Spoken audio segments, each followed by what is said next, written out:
The tape. We do a little bit different around here. We ain't gonna play. We ain't gonna play. Shut up and grind the tape. Let's grind. We ain't gonna play. We ain't gonna play. Them dogs in your face. Let's grind. We ain't gonna play. We ain't gonna play. Shut up and grind the tape. Let's grind. We ain't gonna play. We ain't gonna play. Them dogs in your face. Shut up and grind. Let's grind. Grind the tape, bro. Grind the tape, bro. Grind the tape. The tape. Let's grind. Grind the tape, bro. Grind the tape, bro. Grind the tape, bro. Shut up and grind. Grind the tape, bro. Grind the tape, bro. Grind the tape. The tape. Grind the tape, bro. Grind the tape, bro. Grind the tape, bro. The tape. UGA game day, boy, we ball out. Pull up, put the whole conference in the doghouse. Leave them 6 feet, see me on the win streak. All-star status, go coach, and the bench deep. Offense on 10, how we run it? Your best ain't nothing, we gon' send them boys punting. Black and red, got them dead on arrival. Defense hunkered down for the tie. Hey, you don't want it with the dogs. Film guy on it, you don't want it with my dog. Break it down, play by play, that's the day-to-day. They know we ain't come to play, boy, it's UGA. Kirby smart, I cannot play the fool. Back to back, we did not come to lose. Back to back, like we got something to prove. Pay your dues, dog nation on the move. What's up? We do a little bit different around here. We ain't gonna play, we ain't gonna play. Shut up and grind the tape. The tape. The tape. We ain't gonna play, we ain't gonna play. Them dogs in your face. Let's grind. We ain't gonna play, we ain't gonna play. Shut up and grind the tape. Shut up. Let's grind. We ain't gonna play, we ain't gonna play. Them dogs in your face. Shut up and grind. Let's grind. Grind the tape, bro. Grind the tape, bro. Grind the tape. The Shut tape. up and grind. Let's grind. Grind the tape, bro. Grind the tape, bro. Grind the tape, bro. Shut up and grind. Grind the tape, bro. Grind the tape, bro. Grind the tape. Shut up and grind. Grind the tape, bro. Grind the tape, bro. Grind the tape, bro. Shut up.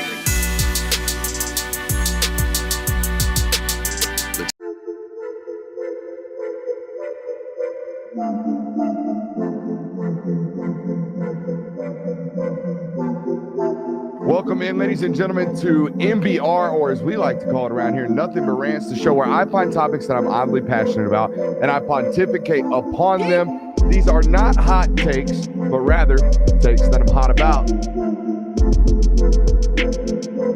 What's up? You like that? You really like that?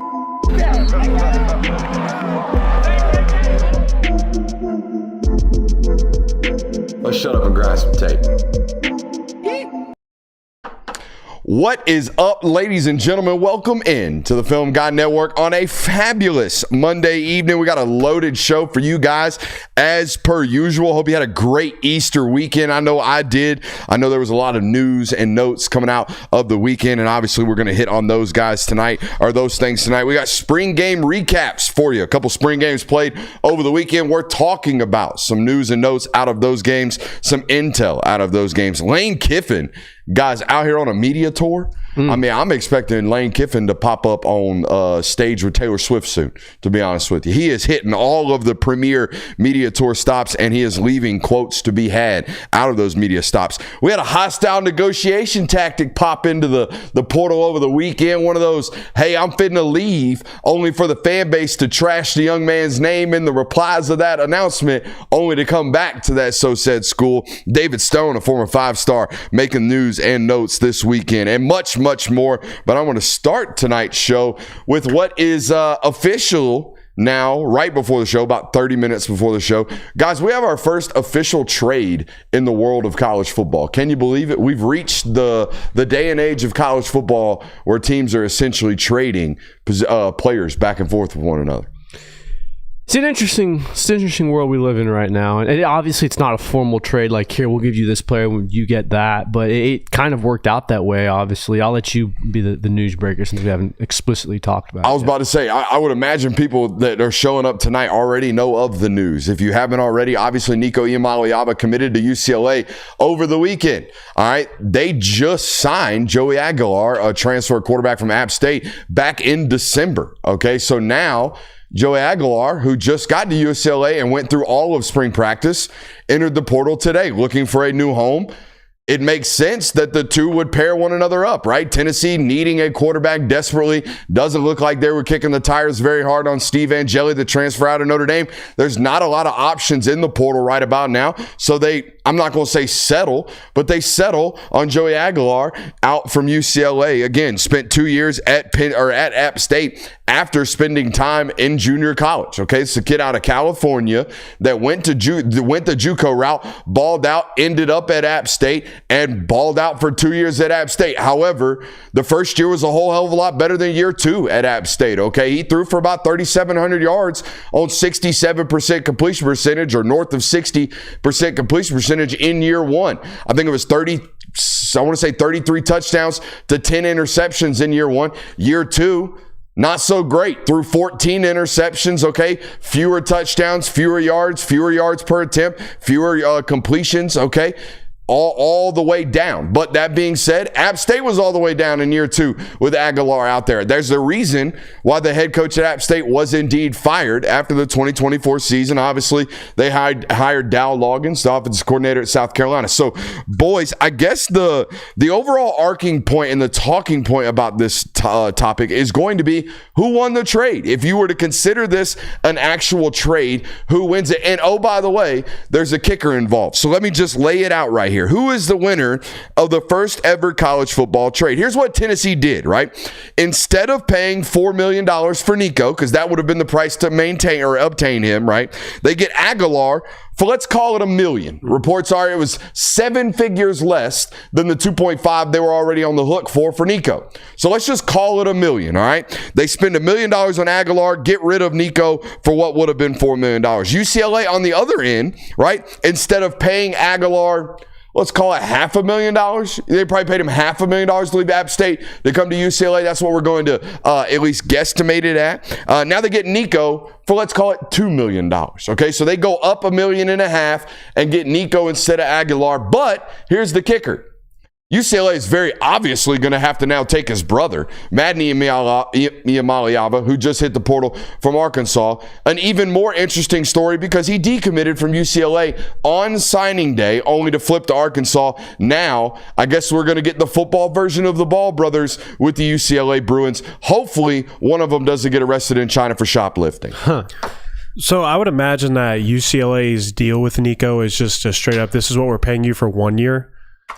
Oh, I would imagine Nico's representation's probably like, we're going to the NFL anyways after this sucker, so we ain't even worried about signing it for a second year. And even if we did come back for a second year, if you think we're not getting a raise, you're crazy. Yeah, that was right? going to be my next question. That's the whole thing. Of what if we just entered this entire cycle yet again next year? If he were, for some reason, to decide to come back to college, maybe, I don't know, you have a down year at UCLA, which is very possible considering what is around them. But I think for the sake of which program benefited most from this trade, probably Tennessee, just on the monetary value of what you didn't have to spend, maybe kind of what you were able to cut off and out of your program, and kind of put you in a better position going into this season. Now, obviously, UCLA gets an upgrade at quarterback, you would assume, but I don't know that there's anything else around him that really elevates that to mean anything.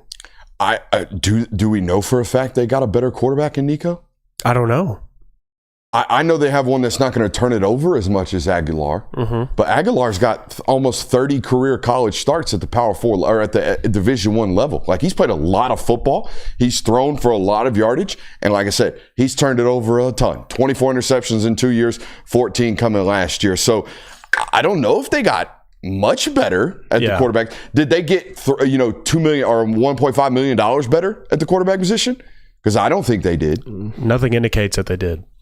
So I think that's what you're weighing here, right? One school just had to go up a $1.5 million reportedly or assumably for a quarterback, what they deem to be upgrade, on top of the fact that we have to bring his brother in too. I highly doubt that one was for free. You think he's walking on at UCLA? I highly doubt that. Okay, so we're getting a little bit more, I'm not going to call it baggage, but there's already baggage just being tied with Nico anyways with how this has gone down over the last 2 weeks. What are your thoughts? I say UCLA won this trade. You think so? Tennessee walked away from this trade down a starting quarterback. Yeah. Basically, everyone's saying, well, you're going to go 8-4 this year. That's your ceiling now. You're not a playoff team anymore. And if you are, it's a damn miracle. Yeah, you're saving a little bit of money, but you're costing it in your 2025 season. UCLA, on the other hand, just got a former 5-star, former blue chip, one of the biggest names right now at a massive discount on top of that. Before the Nico Iamaleava situation, 95% of college football fans couldn't name 3 UCLA players on their roster. Yeah. No one was talking about UCLA. No one cared about them. Now UCLA at least has something to talk about. There's going to be at least people kind of tuning in and interested in them. Neither team's going to be a playoff competitor or compete for their conference now, but at the same point, UCLA is at least a talking point now, whereas before they weren't, and it only cost them, maybe $1 million, $500,000 more. For every single time I feel like you're being a straw man on this show, there is also an equal amount of times where you make me realize something and change my total opinion about a situation like this right here. If you had told me a month ago, hey, Nico's going to be the starting quarterback at UCLA and Tennessee's going to have to get a quarterback from App State. You just told me that in a vacuum and you didn't tell me any surrounding details. UCLA done got an up on this one, right? Yeah. They done come up on this one. But you tell me all the context here, I don't feel that way about this situation. Right. You see what I'm saying? I feel gross about this situation. Oh, I mean, there's definitely to an extent. Yeah, I mean, we're going to get to the end of the 2025 season, I think, and look at both teams. You're like, man, they both had rough seasons because of the quarterback situation that ensued. But I think UCLA walks away from this today a little bit better and a little bit more interesting of a team than Tennessee was. I guess the better way to put it is UCLA won right now. Tennessee has the opportunity to win it out in the long run because of the money that has now, or you would assume the money that has opened up for them. Absolutely. That's why, to me, I think this was, all things considered, this went okay for Tennessee. Ideally, they would have tampered their ass off for Rocco Becht and he would have gotten the portal, right? Ideally, they would have tampered their ass off and Sawyer Robinson would have gotten the portal. Ideally, they would have gotten the Kiffin TCU to actually take their deal, apparently, according to the Fort Worth Telegram, right? Ideally, that stuff happens. But all things considered, I think they maintained whatever cultural morality they have inside their building by telling the quarterback, no, you're not holding us hostage. We'll risk going 8-4 over the collapsing of our team, because if you do that with the starting quarterback, not only does it do that to your football team, everyone feels like they can go in there under the certain window and leverage you for more money, but it also, I think, would have done a major detriment to the world of college football if Tennessee would have bent the knee to this one quarterback as opposed to just being like, nah, dude, we're not doing that crap. You can get up out of here, which allowed every other football coach in America to stand on their high horse, grab their bullhorn, and say, if you're thinking about holding out, you can go ahead and get out, right? If Tennessee doesn't do this, everyone kind of has to venture these waters a little bit differently, I think. For sure. And I think that we look at this as kind of, a trade, because essentially that's what it is. You got one player for another team's player. It's everything that the trades are making, but we forget in the NFL that these trades are done by two cooperating organizations that agree upon this. This is something where both teams had their hands forced and they had to make a move out of desperation. It just so happened to be a coincidence that Tennessee got UCLA's quarterback, UCLA got Tennessee's quarterback. I don't think it's like, one of these trades that we analyze in the NFL. Now, Tennessee's got a problem. And if you're listening to us on podcasts right now, check us out on YouTube. But I just put air quotes around the word problem, because Tennessee, if all reports are accurate, Tennessee's got almost $2 million laying around right now, right? They were paying Nico about 2.5, somewhere around 2.5, 2.7. And now let's assume they're paying the quarterback in Joey right here. Let's assume they're paying him $1 million. So we got $1.5 million in the salary laying around right now. And I think a lot of Tennessee fans want them to go throw that on this year's roster. I would caution you to do that, okay? First of all, not a lot of big-time playmakers in the portal right about now. Not a lot of difference makers in the portal currently available. Most of them have already moved on, right? Most of them have already found new homes. So you're in a situation right now where you've got a lot of money laying around and burning a hole in your pocket. I think your best bet is to, like I said on Twitter just before the show, go eat your vegetables in 2025, take that excess money and go buy some really, really good recruits right now on the recruiting trail.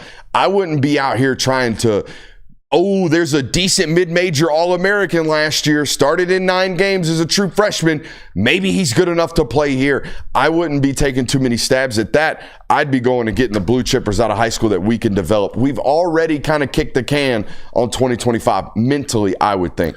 Well, let's just put it this way. Like, what sounds better? Getting a group of 5 standout at wide receiver and let's say linebacker this year to beef up your roster, or 2 5-stars in the upcoming recruiting class with year 2 of David Sanders, year 3 of Mike Matthews, year 3 of Boo Carter, or a returning starter maybe in Joey Aguilar, or maybe Faison Brandon is your starter next year. Like, what sounds better there? I would say the latter. Now, it's not just that. It's also from a holistic view of you just told your starting quarterback that, yeah, you can poster up and try to get all this money, and we're going to stand tall. We're not going to do this. To go out into the portal and then basically do exactly what you kind of stood against would be a very interesting message to send to a lesser degree, to be like, we got to try to win this year. It's a tremendous point from Kirby right here. You just told a bag chaser to get out of your building, right? No, we're not doing that. We're not going to give you an undeserved raise.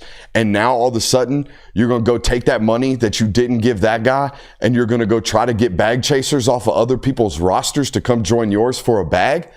That's hustling backwards. That's taking 2 steps forwards and taking 2 steps back just to make your roster a little bit more holistic going into this year.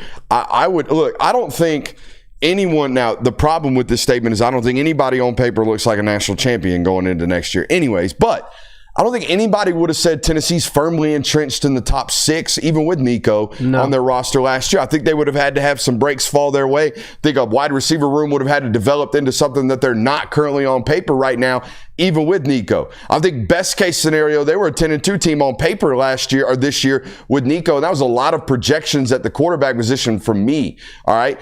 I think right now on paper, there is 8-4, 7-5 football team.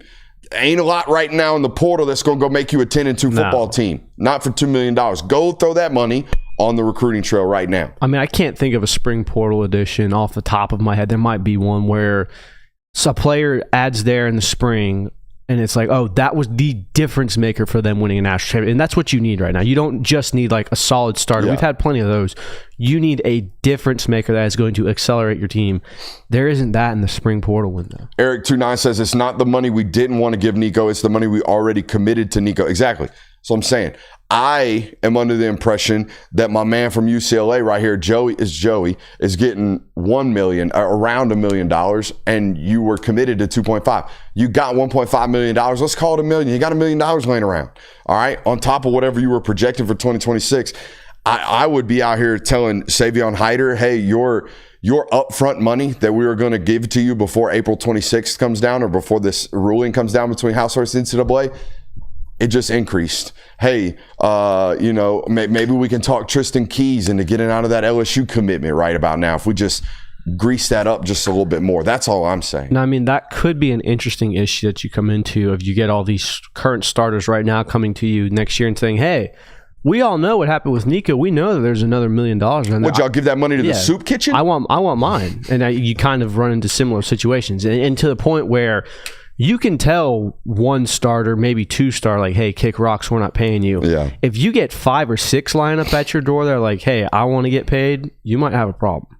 Well, I guess that's the kind of the biggest thing about this season is, while maybe your playoff aspirations have gone out the window, I think the biggest thing is making sure that the guys and the stars that are on your roster this year and you're hoping are going to be on your roster next year don't get disinterested in what's happening around this program this season. It can't go that bad.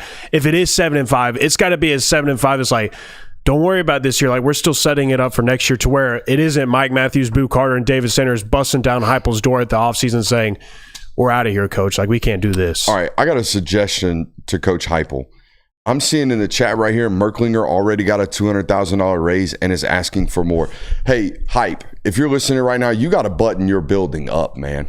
We can't be having YouTube chats like this have information like just that readily available. That your backup quarterback's already demanding more money on you and he's never started a full game, right? We can't have that out here available for the public. So I'm not saying you need to start restricting media access, but you need to button the information coming up out of your building a little bit better. I don't like the idea that the backup's already holding you ransom. That's what I just read. Yeah. If that's true, we have a backup who we don't, by the way, a 4-star from Calvary Day who we don't know anything about. Even at Tennessee, they know nothing about him from a starting quarterback standpoint. And he's out here holding you hostage for a smooth $250,000. We can't be having that left and right. We got to put our foot down at some point, all right, as a coaching staff and as a collective. Dear God, if that's true, come on, man. No. Yeah, I mean, I think that's kind of the... I don't want to even generalize this because we have no idea if it's true. It's a YouTube comment rumor, but Tennessee fan base or the Tennessee Booster Club has kind of been very proud of the money that they've spent and the money that they haven't spent. Like the $4 million number came out pretty quickly from Tennessee camps about Nico. Obviously, the private jet. Obviously, the $8 million to get him there. Obviously, there's been other things. So stuff like that, you're absolutely right, kind of needs to be kept under wraps. His brother just committed to UCLA. It was done. This is an interesting point you bring up because as you were giving that take, I immediately was reminded of schools that have been have bragged a lot about how much they've spent money. We had the FSU guy Ingram. He came out here after their season, was like, "Oh, man, we're David set. Ingram. We're going to be doing everything. Everything is going to be bigger at Florida State. Don't you worry about us." We saw how that went this past season. The entire world of college football is light years behind us. Bunch of idiots was a direct quote from Ingram Smith down there at FSU moments before a 2-10 season. Texas A&M was one of these when Jimbo Fisher had this historic recruiting class that never unfolded into anything. And Shout then out now Sliced Bread. Tennessee has been put into this position because they went and got Nico for $8 million over his career at the University of Tennessee. And now that has turned into nothing as well. So that's 3 examples of this. It's a great point. And there's obviously, for every example of it never works out. Absolutely. Ohio State just won a national title doing what they did. But it is interesting kind of bolstering up and showing off about how much you're spending does not always pay off. We agree we got to button up the building just a little bit. For sure. Yeah. Oof. I mean, you can never not button up the building too much. Yeah. Like, in this day and age, in this college football world, like the less that gets out, the better. Yeah, I do agree with the non-Tennessee fans that think, to an extent, that they brought this monster on themselves. I do believe that, to an extent, that is true. The Spire Sports article, what was that, 2021, when they got Nico to commit? It was a week before Nico verbally commits to Tennessee. We get this article that Tennessee is going to pay $8 million for an unnamed quarterback. You know, that kind of thing. So they've kind of brought this upon themselves to an extent. But at some point, man, I couldn't imagine you coming into my office as a backup quarterback who was a third stringer last year for me that got 4 attempts, telling me you need another smooth $200,000 or else you're going to do what your starter just did. I mean, that's basically him saying, "Hey, I want that starter money." I guess. But again, we don't know. We don't know if it's true. We don't know if it's true. So there's that. All right. Make sure you hit that thumbs up button. I see a bunch of people in the chat asking, Nate, demanding that you do that for us here on the show. That's how you show your support. Make sure you hit that thumbs up button. Make sure you're firing off in the chat. We got a loaded show for you guys tonight. If you miss any portion of tonight's broadcast, it will be made readily available. However, wherever you get your podcast. Boys, there were some spring football games this weekend. Most notably one on ESPN2. Them Buffaloes was out there playing in Boulder, Colorado. What were your immediate takeaways? I know I watched about 15 minutes of a YouTube cut up of this foosball game, particularly looking at the quarterback battle. Yeah, so the first 20 minutes of the scrimmage was them going just single unit, not against each other, like going down the field, which I don't know if you ever watched that. It's not exactly exciting football. They're doing a couple special teams cut ups, but obviously the main reason why everyone would have tuned into this is to see 2 things. What's the quarterback battle look like between Caden Salter and Julian Lewis? And what does this team look like without Travis Hunter and Shador? And the absence of Travis Hunter and Shador is very, very prominent on the screen. There's no one that's kind of popping off and the kind of star power that was there. But the quarterback battle was kind of interesting for me. I think Caden Salter is the guy. I think the offense moves a little quicker with him. I think that he's probably plays a little bit more on time. But he does not like throwing over the middle. Like everything was outside the numbers, in the flats, very, very rarely pushed the ball down the field, kind of just dinking and dunking, which is fine. I mean, the offense was productive under him, but I would have to imagine that gets cleaned up pretty quickly by a competent defensive coordinator. Do you think that's maybe by design in a spring scrimmage? Like, the clips of Salter I watched, I think I saw 6 design boots to his right. And they are a lot bigger up front, but to me, they're just bigger. Like, they got a lot of wide asses on that offensive line right now. That was wide with a D, by the way. They got a lot of wide asses on that offensive line. I just don't know how much better they are. He thinks Dion talks about them like they are better, while also standing in front of a microphone saying, we're going to go get 2 centers, an offensive guard, and an offensive tackle out of the portal. Basically going to go get a new offensive line, but he likes the ones he has right now, which is very interesting. We'll talk more about that in a second. I am of the belief that despite what we saw during the spring game, I think that quarterback battle's not necessarily neck and neck, but I think it's a whole hell of a lot closer than anybody expected it to be, which leads me to the next question. Does anybody think Colorado's like going to compete for a national title this year? No. Does anybody think Colorado's going to compete well, we don't know what the Big 12 is going to look like at all. Nope. So there's some variance there. But what I'm getting They could at be a playoff team. is if we're going to take our lumps, why not take your lumps with the 5-star quarterback that's a freshman? Why not take the lumps with the guy that you paid a lot of money for and recruited? Like you're a football program that doesn't recruit. You don't sign high school football players. You said if you do, they better be playing for you year one. Spent a lot of money securing this. Took him from USC. Now, obviously, USC was a mutual parting ways. They went Hassan Longstreet in the 2025 class.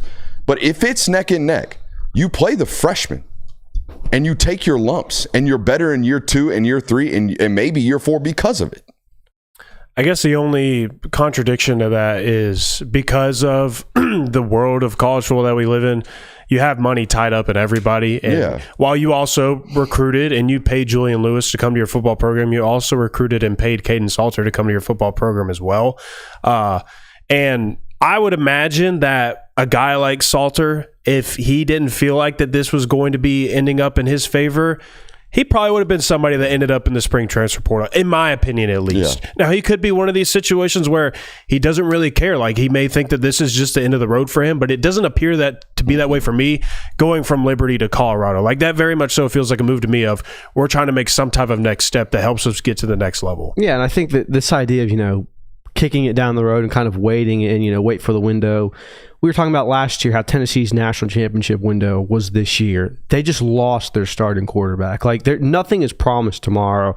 Try to win now. That's always been my mentality. And I understand that if you start Julian Lewis, you're probably got a better chance of developing a quarterback in the next 2 or 3 years. But if you think you can win now with Caden Salter, why not win now? And everything that Deion Sanders is talking about indicates that he believes he can win now.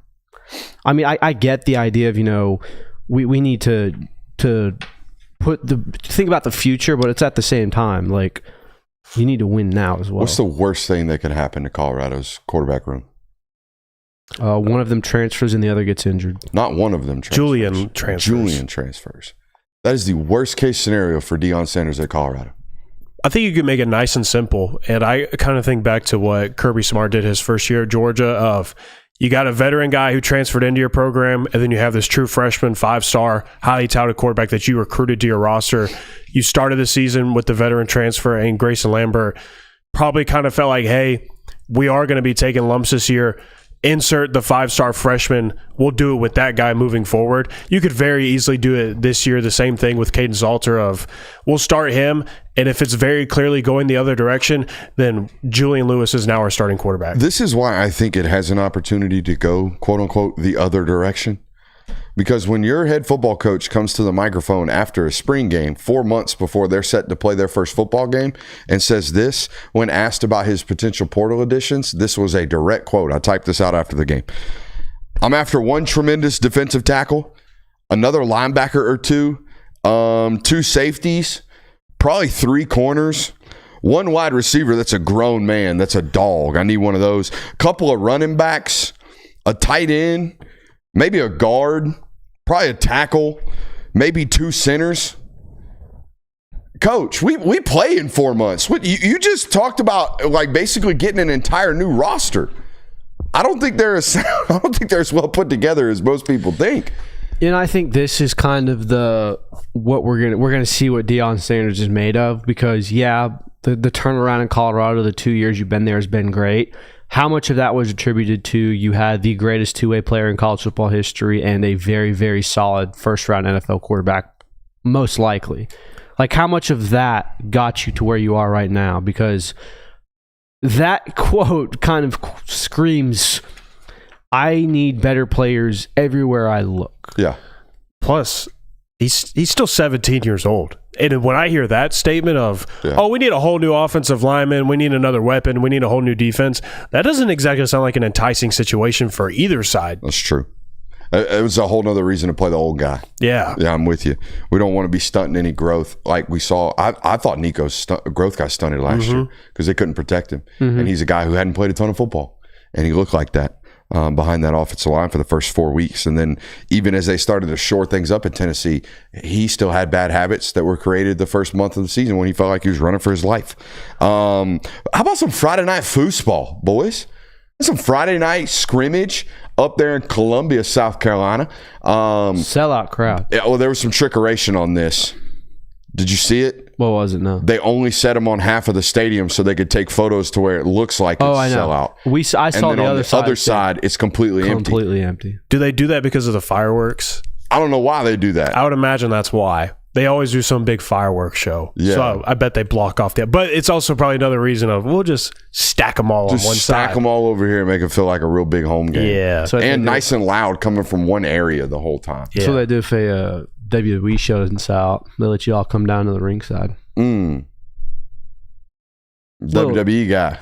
Man, WrestleMania was this weekend. I heard. Paul Heyman trying to get Pat McAfee canceled off of ESPN. Dude, that was crazy. That was nuts. But no, back to South Carolina. I hate doing like deep analysis of spring games. Nah, dude, go deep. Go deep. South Carolina is either going to have a very, very good defense this year, or their offense is going to be struggling. Well, to be fair, Lenore Sellers played a grand total of 2 series in the spring game. And he looked... Here's my take on Lenore Sellers from the 2 series I watched. It was like 9 plays. It looked very much like Lenore Sellers is going to try to be Superman for that offense this year, and that is not what you want from him. Yeah. You do not want that guy trying to be Superman, because I feel like he's so turnover prone to the reality of, if he tries to do too much, you're going to be put in a lot of very bad situations. There was a play, I don't remember what it was, what down it was, but someone comes screaming off the edge and he tries to do the old turnaround and outrun him. It would have been a 20-yard sack. Yeah. Stuff like that, you cannot have Lenore Sellers. Like, and I understand you don't want to try to do this because it really limits the creativity that you have in a guy with that much talent. But if he doesn't play within the system enough, you're going to have a lot of issues this year. You had a lot of issues last year. Now, it just so happened that he was talented enough to overcome them, and he got better towards the end of the season. But not to mention, I know he's built like a brick shithouse, but if that guy gets hurt, right? I mean, here's how bad. It's not that the quarterback room is bad, but here's how inexperienced the quarterback room is. Luke Doty finished the year last year as a tight end, as an H-back. He was playing quarterback all spring this year because it's either Lenore Sellers or we play Aaron Nolan, who's never played in college, but is a really talented football player, can throw the ball really well, had an interception Saturday, or play the freshman who just got here, Cutter Woods. Neither of which I think are options right now that they want to do. So I think if Lenore Sellers got hurt tomorrow, Luke Doty's probably playing quarterback at South Carolina. That's what it sounds like. Probably. So I don't know if it's not a great thing, but at least he's serviceable and he's a veteran, if you will, and he's got college playing experience. So there's that. They clearly needed a veteran presence at the position. That's why he's there. I thought that was my biggest takeaway from the spring out there at South Carolina, is that they obviously spent money, not only giving Lenoris a raise, but bringing Aaron Noland in, and now they're moving a tight end to quarterback. A former quarterback that went to tight end is now back for tight end and quarterback. Yeah, that was definitely a glaring thing for me when looking at it. I guess it is kind of one of these things, because my biggest question going into the spring game was, what is this defense going to look like? Because I think people kind of just cut the list off at Dylan Stewart and they're like, oh, they're fine. They got one of the best college football players in the country. Well, it goes a lot deeper than that. I mean, you lost multiple massive contributors to the NFL draft this year. And then also, like, what is this offensive line going to be? Because for the past, 3 seasons at South Carolina, and it was the same way last year, it just kind of got alleviated because of Lenore Sellers. That offensive line has not protected him very well. When was the last time I could tell you this? South Carolina lost 5 NFL defensive players. Good God. When was the last time I could tell you that? Think about it. It's been a long time. Think about that at home. I think it's been the Spurrier era. Right? Nicky Manwari, TJ Sanders, Luke Kennard, Tonka Hemingway, and the linebacker. Demetrius Knight. And they got another linebacker who might get drafted 6th, 7th round, right? Mm-hmm. They have a potential to have 6 NFL football players depart from one side of the ball at South Carolina. That's as long as I've been covering college football, that's never happened. Yeah. Like, they're a 3 or 4 draftee team every year. They're about to have 6 from one side of the football in 1 year. That's a lot. All right, so yeah, I'm with you. It's great that the defense performed well, but against who? Against what, I guess, is the question. It sounds like they got somewhat of an answer at the running back position. They set the Faison kid basically all spring, or at least during the scrimmage, and they like the Oscar Attaway. Is that his last name? They like the Oscar Attaway kid. Was a former walk-on up there as well. So we'll see what that ultimately looks like. I'm concerned more about defensive performances for South Carolina this coming up year more so than anything. Let's move on. What's up? As I said, the good news is for South Carolina is you kind of have this. We have tough games. Warm up. It's not like they're warm-up gimme games, but it's also games you should win. Virginia Tech, South Carolina State, Vanderbilt, Missouri, Kentucky. That's the first 5 games, and you play at LSU. You should be 5-0 going to LSU. Yeah, you've got a solid time to get your team experience, and not just beating the hell out of shit cans. Like, good SEC experience. All right, let's move on. Michigan had a spring game this weekend. They did. Give me 1 second. Y'all carry the show. Ooh, something was going on. I tried to watch it on TV. Did you get to catch it? No, I didn't. Big Ten Network wasn't airing. I thought it was being aired. Bryce Underwood obviously had a triple reverse interception touchdown that went for 80 yards, and that kind of went viral for the weekend. His stat line was not good. I think he was less than 50%. 12 of 25, I want to say. Yeah, it was not a good stat line. And I'm here to say this. This is kind of what happens when you build up someone through social medias and things like that. Bryce Underwood, all social media, all off season was look at these throws. He looks incredible. He looks like this. Bryce Underwood looked like a true freshman on Saturday, in my opinion, which isn't a bad thing. It's a realistic thing. Very rarely does a true freshman. Who was that? None of your business. Have you heard about? Have y'all talked about the viral play that went? The triple that's what we were just talking about. Went for 80 yards. I got 2 things. 1, that's a sack. That's 100% a sack. 2, I don't know about you guys, but anytime some tight end rocking a number in the 40s is out here taking it 80 on a Power 4 defense, I'm scared shitless. I don't care about you guys. I don't know about you guys, but that dude shouldn't be toting nothing 80 yards. When was the last time you saw a Division I football player rocking a mid-40s jet for 80 on a solid defense? There's your answer. I mean, all more power to you, Michigan fans, hyping it the hell up, but where the team speed at up there in Michigan? That was the classic. Let's do it. Let's throw a trick play in there to get the fans excited. Tyler Warren. Ah, yes. Tyler Warren. 44, baby. Yes. Tyler Warren. Kind of shot down that. I don't think Tyler Warren out here taking it 80. He's the anomaly. I don't think he's taking it 80, though. I mean, let's be fair. Doing guys up wearing number 19 is also kind of a rarity. And Brock Bowers. That's true. Brock Bowers was a staple of that for 3 years. I'm just saying, it didn't look like no burner was taking that bitch 80 on Michigan's defense. No, but it looked like a big, hefty tight end. It also looked exactly like, hey, put the fellas in man coverage here. We're going to run a triple reverse, kind of get the crowd on their feet. And it did. It worked. It got everyone excited. And then for the rest of the game, Bryce Underwood proceeded to throw for, I think it was 48%. Which, again, I'm not raising any red flags about this because, one, Bryce Underwood is a true freshman. You'd expect him to look like that, too. When has Michigan ever been known for having this explosive offense that was going to do numbers? I mean, when they won the freaking national championship, they were an explosive offense. That's not how they won. That's not how they got to where they were. They had some explosives against Washington, but those were running explosives. What if Sharon Moore's like 5-7 this year, but one of the wins is still against Ohio State? How'd Bryce Underwood play? Mediocre. How'd Bryce Underwood play, and what were the losses? I mean, they're all Big Ten losses. I'm just saying. 21-7. Do we think Michigan's going to be a 10-2 football team this year? No. They're more likely to be a 6-6 football team than 10-2. Yeah. I would say that's probably the extremes on both ends, but I would say I'd be very comfortable putting them at 8-4. And that would be a great year, I think, considering what the roster 9-3 would be a great year. 9-3 would be a great year. It's just I'm in the same boat where if there are any discussions about do we have a quarterback battle, the answer is no. Go with the freshman you're paying a shitload of money to. I mean, the real question is, what's the grace period like this year? Because you had hey, we won the Natty last year. We lost a lot of people. Everything that happens, it is what it is. We're playing with house money this year. And that was very much the attitude towards Michigan fans. It just so happened that you won the game last year and really put icing on the cake for it. And you beat Alabama in a bowl game. I forgot about that.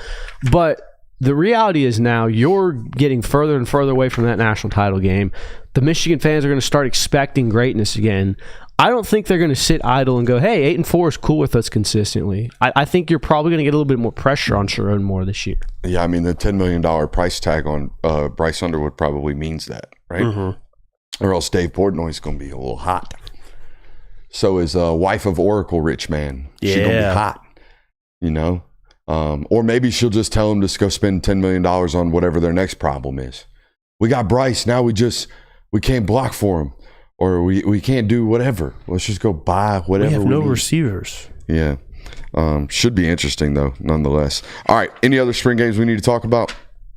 I know Texas A&M had one, but did you find anything out about it? I didn't. Not really. I didn't have time to look through it or find any clips on it, but interesting. I'm sure it was riveting. Now, I'm sure we could get this guy on our podcast because it seems like he's taking visits to every single podcast. I've seen Lane Kiffin on Theo Vaughn's podcast in the last 2 weeks.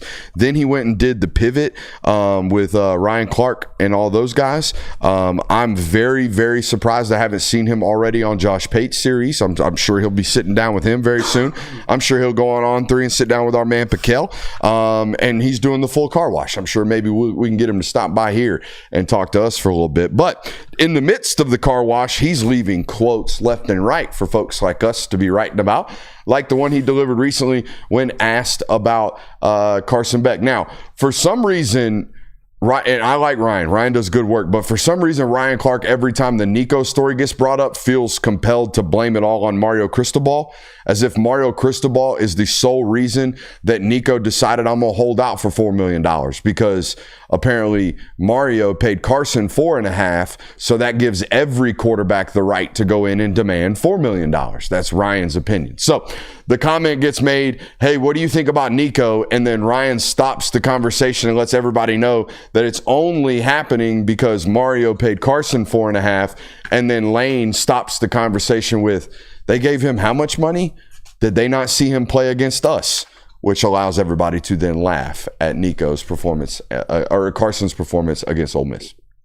It's a classic Lane comment, but I also think, I have 2 points here of, do we want to talk about what he did against you in 2023? That'd be my first comment. Yeah. You kind of got did up by him. Molly-whopped. I think he threw for 385 in that football game. Yeah, 2 touchdowns as well. And then also this year, I think anybody watching that game would not have pointed fingers at Carson for what was happening, what was unfolding in that football game. But I get the point of he didn't play very well against us. So. I mean, I feel like this is the reason that Lane has that basketball goal in the building, because anytime Lane can get an easy dunk, he's going to do it. Mm-hmm. And this is exactly what it is. It's an easy dunk for him. Yeah. It's an easy ha-ha moment. Yeah, that's all it is. This is classic Lane Kiffin. If you want to look into the stat line for the game, wasn't even that bad for Carson Beck. He was 20 for 31, 186 yards, had an interception. not jumping off the page great, not a, oh my God, this guy is horrible stat line. It's not even Carson Beck's worst stat line of the season. So there's that. But the reality is this is Lane Kiffin doing what Lane Kiffin does best, and that's being an aggregator. He says something that gets the rest of the college football world talking and starts an entire dialogue about him, which is exactly what he wants. He is completely fine being the bad guy of college football. Is he an aggregator or is he the aggregate? Honestly, both. Yeah. Well, he does re-aggregate because he'll be out here tweeting article links. Yeah. Yeah. So he's the full agitator. I mean, he quote tweeted the damn photo of him when he got fired from Tennessee with Nico's face photoshopped over it. Like, stuff like that is like, yeah. No one else does that. Nah, just Lane. But your thoughts? I mean, again, like, yeah, it's a nice little chuckle, I guess, but I don't know. Do we blame Miami for this market? No, to an extent, I kind of do. If Lenora Sellers is making $2.7 million and Lagway's making $3.5 and Arch Manning's making $6 because he's got a Manning as his last name, I don't know if Carson Beck's worth $4.5. I wanna do this, especially considering he didn't have options. Let's be fair here for a minute. Before the 2024 season started, there was a rumor that Carson Beck told Georgia, if I'm going to come back and not go to the NFL draft, I want in the ballpark of $4 million. And that rumor got out, and everyone was like, Georgia shut it down. Well, a lot of people around it shut it down.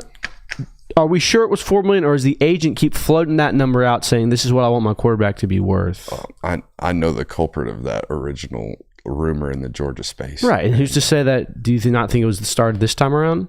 Oh, I know who did it here. It was a media personality. Mm-hmm. I don't know if he got that fed from him from an agent, but I get what you're saying. What keeps the agent from lying on the $4 million demanded here and lying on the $4.5 million down there in Miami? Nothing. The answer is nothing. Nothing's keeping that. And that's kind of what I get you. I'm thinking here, because like, it's not really Miami boosters. It's not really Miami fans talk about. This isn't a Tennessee instance where it's like, yeah, we flew this guy out on a private jet. Like, it's kind of just, it was just kind of the way I saw it was that number was just thrown out one day and everyone kind of universally accepted, oh, Carson Beck got $4 million to go to Miami without like there being anyone backing it up or denying. Look, 4.5. Yeah, but I mean, Carson Beck got close to $5 million to go to Miami without anyone really questioning or going, well, wasn't he getting that last year? So I don't know. My first thought was, who the hell were they bidding against? Yeah. Like, Texas Tech offered him $4 million. Okay, here's 2.5. You can either take 2.5 to come to Miami, or you could take that $4 million to go out to Lubbock. Like, who are y'all bidding against? And that's why I kind of question the $4.5 million from Carson, because whatever Cam Ward was making last year probably wasn't $4.5 million. Are we going to all universally accept that Mario Cristobal and his staff looked at Cam Ward and looked at Carson Beck and said, Carson Beck, the guy who's coming off UCL surgeries, coming off of a statistically poor season, is worth way more than Cam Ward? You got them quotes from his OC? Oh gosh, I could find them. The quotes that their OC just gave out to ESPN makes people believe that they think this guy's going to be better than Cam Ward. They were talking crazy, so much so that I got it sent to me as like, these are fake, right? These have to be fake. No, these are real quotes delivered to ESPN via Miami's offensive coordinator. This is actually from CBS. This is Marcelo doing the classic Marcelo with the going to the campus. This is a first quote from Miami's offensive coordinator, Shannon Dawson, and he's talking about everything that happens on social media with Carson, all the hoolah and all that. He says, that shit doesn't bother him. Even though filling Cam's shoes around here seems big, to him it's like, dude, stop. I followed a guy that won 2 national championships and we won the SEC. This ain't nothing for me. Y'all got beat in the Pop-Tarts Bowl. Yeah. Hey man, I get in the quote after this guy followed a dude that won 2 national titles. You don't have to remind the world that the coach of the team that you're coaching for now lost the Cheez-Its Bowl, the Pop-Tart Bowl last year. We don't have to do that. That's a big game. Yeah, it's a huge game. Let's not sully the name of the Pop-Tart Bowl.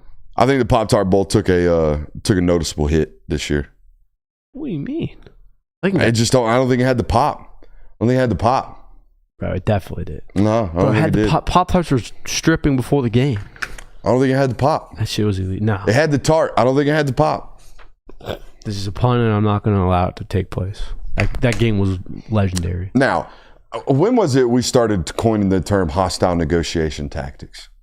I believe it was the first portal entry from Nitro Tuggle. That's the first time I remember the term On this show? prominently being used. Yes. I feel like it was even before that. I feel like it was definitely a December portal window. Either way, we around this network talk about hostile negotiation tactics with regards to the portal. And the portal, I'm going to enter the portal, is normally the biggest weightless threat thrown towards a football program in the world. Either pay me right now or I'm entering the transfer portal. That is the last, a gun to the head. If you don't give me my raise, I'm out of here. It's as hostile as negotiation tactics possibly can humanly get. We saw a famous one this weekend. David Stone, former 5-star out of IMG Academy, who was committed to Oklahoma out of high school over Miami, over Ohio State, basically all the big boys and all the money-having entities in the world of college football, and he chose Oklahoma over all of them, all right? And now, after 1 year at Oklahoma, enters the portal. And I think this is a lesson to be learned for every college football fan base in the world, unless you're a Texas Longhorn fan, because apparently your coach has a morality clause about this type of stuff. But when you see a player enter the portal, you don't need to be going acting hella crazy on social media, calling him everything under the sun, because there's a chance that he might end up right back at your football program with a raise, okay, because he's that good of a football player. And I think that's what happened to Oklahoma fans this weekend, to be honest with you. I think David Stone hit the portal, and then you see all over social media Oklahoma fans calling him everything under the sun, every name left and right. And now he's an Oklahoma Sooner again, and he got you for a little bit of a pay raise, probably coming out of your own pocket after calling him a money-hungry idiot on social media. So be careful. Okay, I said Texas because apparently Texas is the only football program that has this type of ruling, that if you enter the portal, then you done packed your bags, you're done. We're not talking to you anymore. That's Steve Sarkisian's ruling at Texas. Now, I've seen Georgia have kids going to the portal only to come right back. I've seen Alabama have kids going to the portal only to come right back. I think I've seen Ohio State have kids enter the portal only to come right back. Everybody else is kind of using this as a we'll still talk to you. Texas is not, Oklahoma obviously is. So my question to you, other than your thoughts on the David Stone story, I think we just kind of encapsulated. It seems like a I need a raise type shit. What would be your process here? If you were a college football coach and a guy hostile negotiation tactic you, okay, walked into your office with a loaded gun, what would you do? I think this is where, because I think it was last week we got into this conversation about relationships. How much would you value that as a head coach if you ran a college football program? And I think that's kind of where this would really come into play if I were a head coach, because it really would determine on what did you do during your time here? Like, were you causing problems? Were you causing issues within the locker room? Were you late to practice? Were you skipping out on stuff? Like, were you just kind of a thorn in my side while you were here? If that's the case, then I'll probably just let you walk. Like, we'll clean our hands. We'll say part ways, adios. But if this was a guy that obviously was doing all the right things, checking all the boxes, doing everything that we require of our athletes at this program, and you're in the portal, I would probably be more susceptible to have them back into my program if that's where I felt led to do. So my first reaction is there has to be some sort of balance, because you have to, one, set a precedent that coming in and holding me as a coach and my staff hostage is not okay. But at the same time, you can't there are certain players that it's worth for. And then you think about it. Steve Sarkisian's method of you come in, you enter the portal, you're off the team pretty much, like we'll see you later. All it does is disincentivize you to actually going and entering the portal. It doesn't stop you from fielding options. It doesn't stop you from your agent floating your name out there. It doesn't stop you from doing all these other things. I mean, that's kind of what Nico got caught for, because he was out there saying, hey, what am I worth to these other teams? So the reality is that you can say, hey, if you want to enter the transfer portal, that's fine. We're not talking to you anymore. You're done with this program. Good luck. Go get your money, whatever. They're going to not enter the portal if you do that. But they're not going to not sniff around and see what their options are. Yeah. So the reality is you're not going to stop this kind of poaching or seeing to get a raise, but you can at least disincentivize them from entering and having your hands tied. So I kind of like the Steve Sarkisian method. I think mentally, I would approach it this way. If you want to go to the portal, that's fine. I'm going to feel some type of way. But if you go into the portal and realize that the market sucks and you want to come play for me again, you could do so under a pay cut. I ain't going to be mad at you. I could use the bodies. You know what I mean? But if you're going to use the portal to go shop other offers and then come back to me and demand a raise because you got those other offers officially, you can just go on, buddy. You can go and take your pay raise because I ain't giving it to you. Now, that would be my mentality. Now, what about now this is obviously, an interesting, rare situation.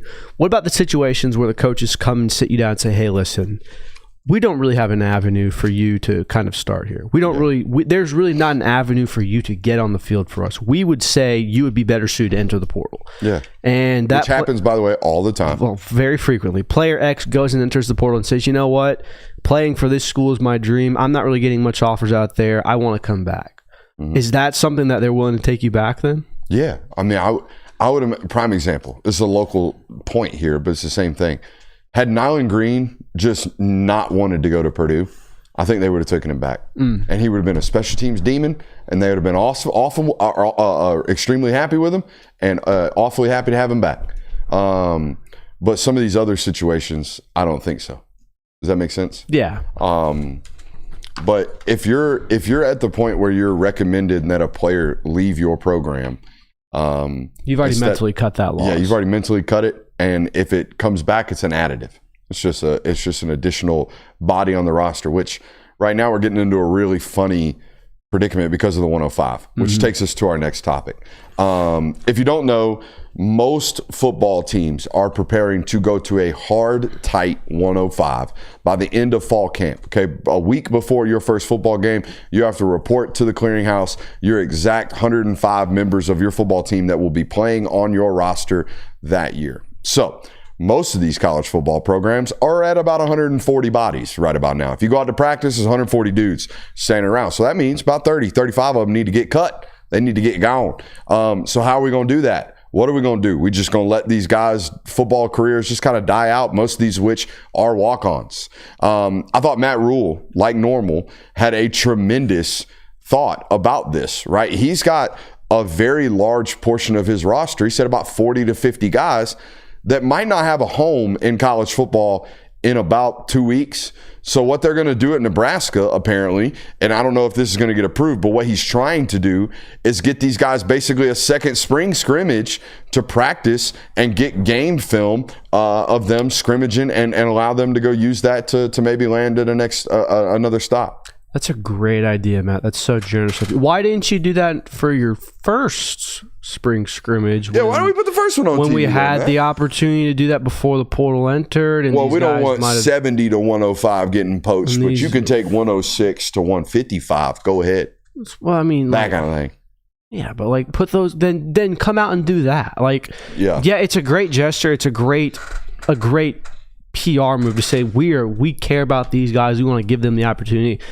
The likelihood of the opportunities being abundant for them at this period of time we're doing it is likely so far past where you could have done this in spring and they would have had the opportunity for other guys, other teams who would be looking to poach and be looking for players to get off their roster. Now, I understand that you yourself had not narrowed down your roster list yet. There were still some things that you need to work out, but it seems kind of like a moot point. I want to call some skepticism upon this holier than thou deed in comment. He said this shit like they already know who the 105 is, didn't he? Mm-hmm. Yeah. He said it like the team already knows who the 105 is, didn't he? Yeah. Then why haven't we seen 45 guys enter the portal from Nebraska? See what I'm saying? Yeah. Exactly. If you know your ass is about to get cut, why are you not in the portal right now? They don't. I would imagine, which means they haven't let the team know who the 105 is. You see what I'm saying? Exactly. And again, that's like, I don't want to throw fire on the hey, this is a right by all purposes. This is the right move. This is a kind gesture to a sector of college football that is going to be never gets the credit, is long gone forgotten, is going to pretty much die off after this year. Like the walk-on as we know it is going to die.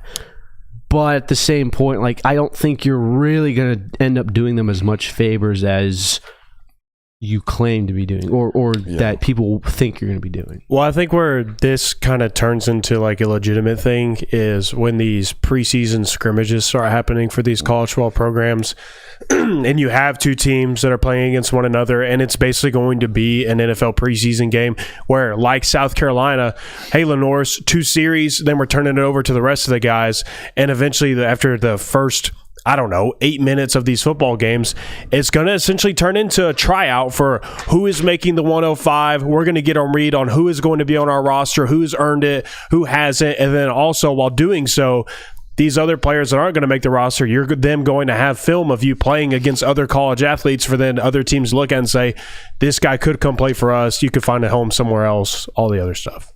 We got a whole nother hour coming up right now, and it is indeed our best hour. See you on the other side of the break.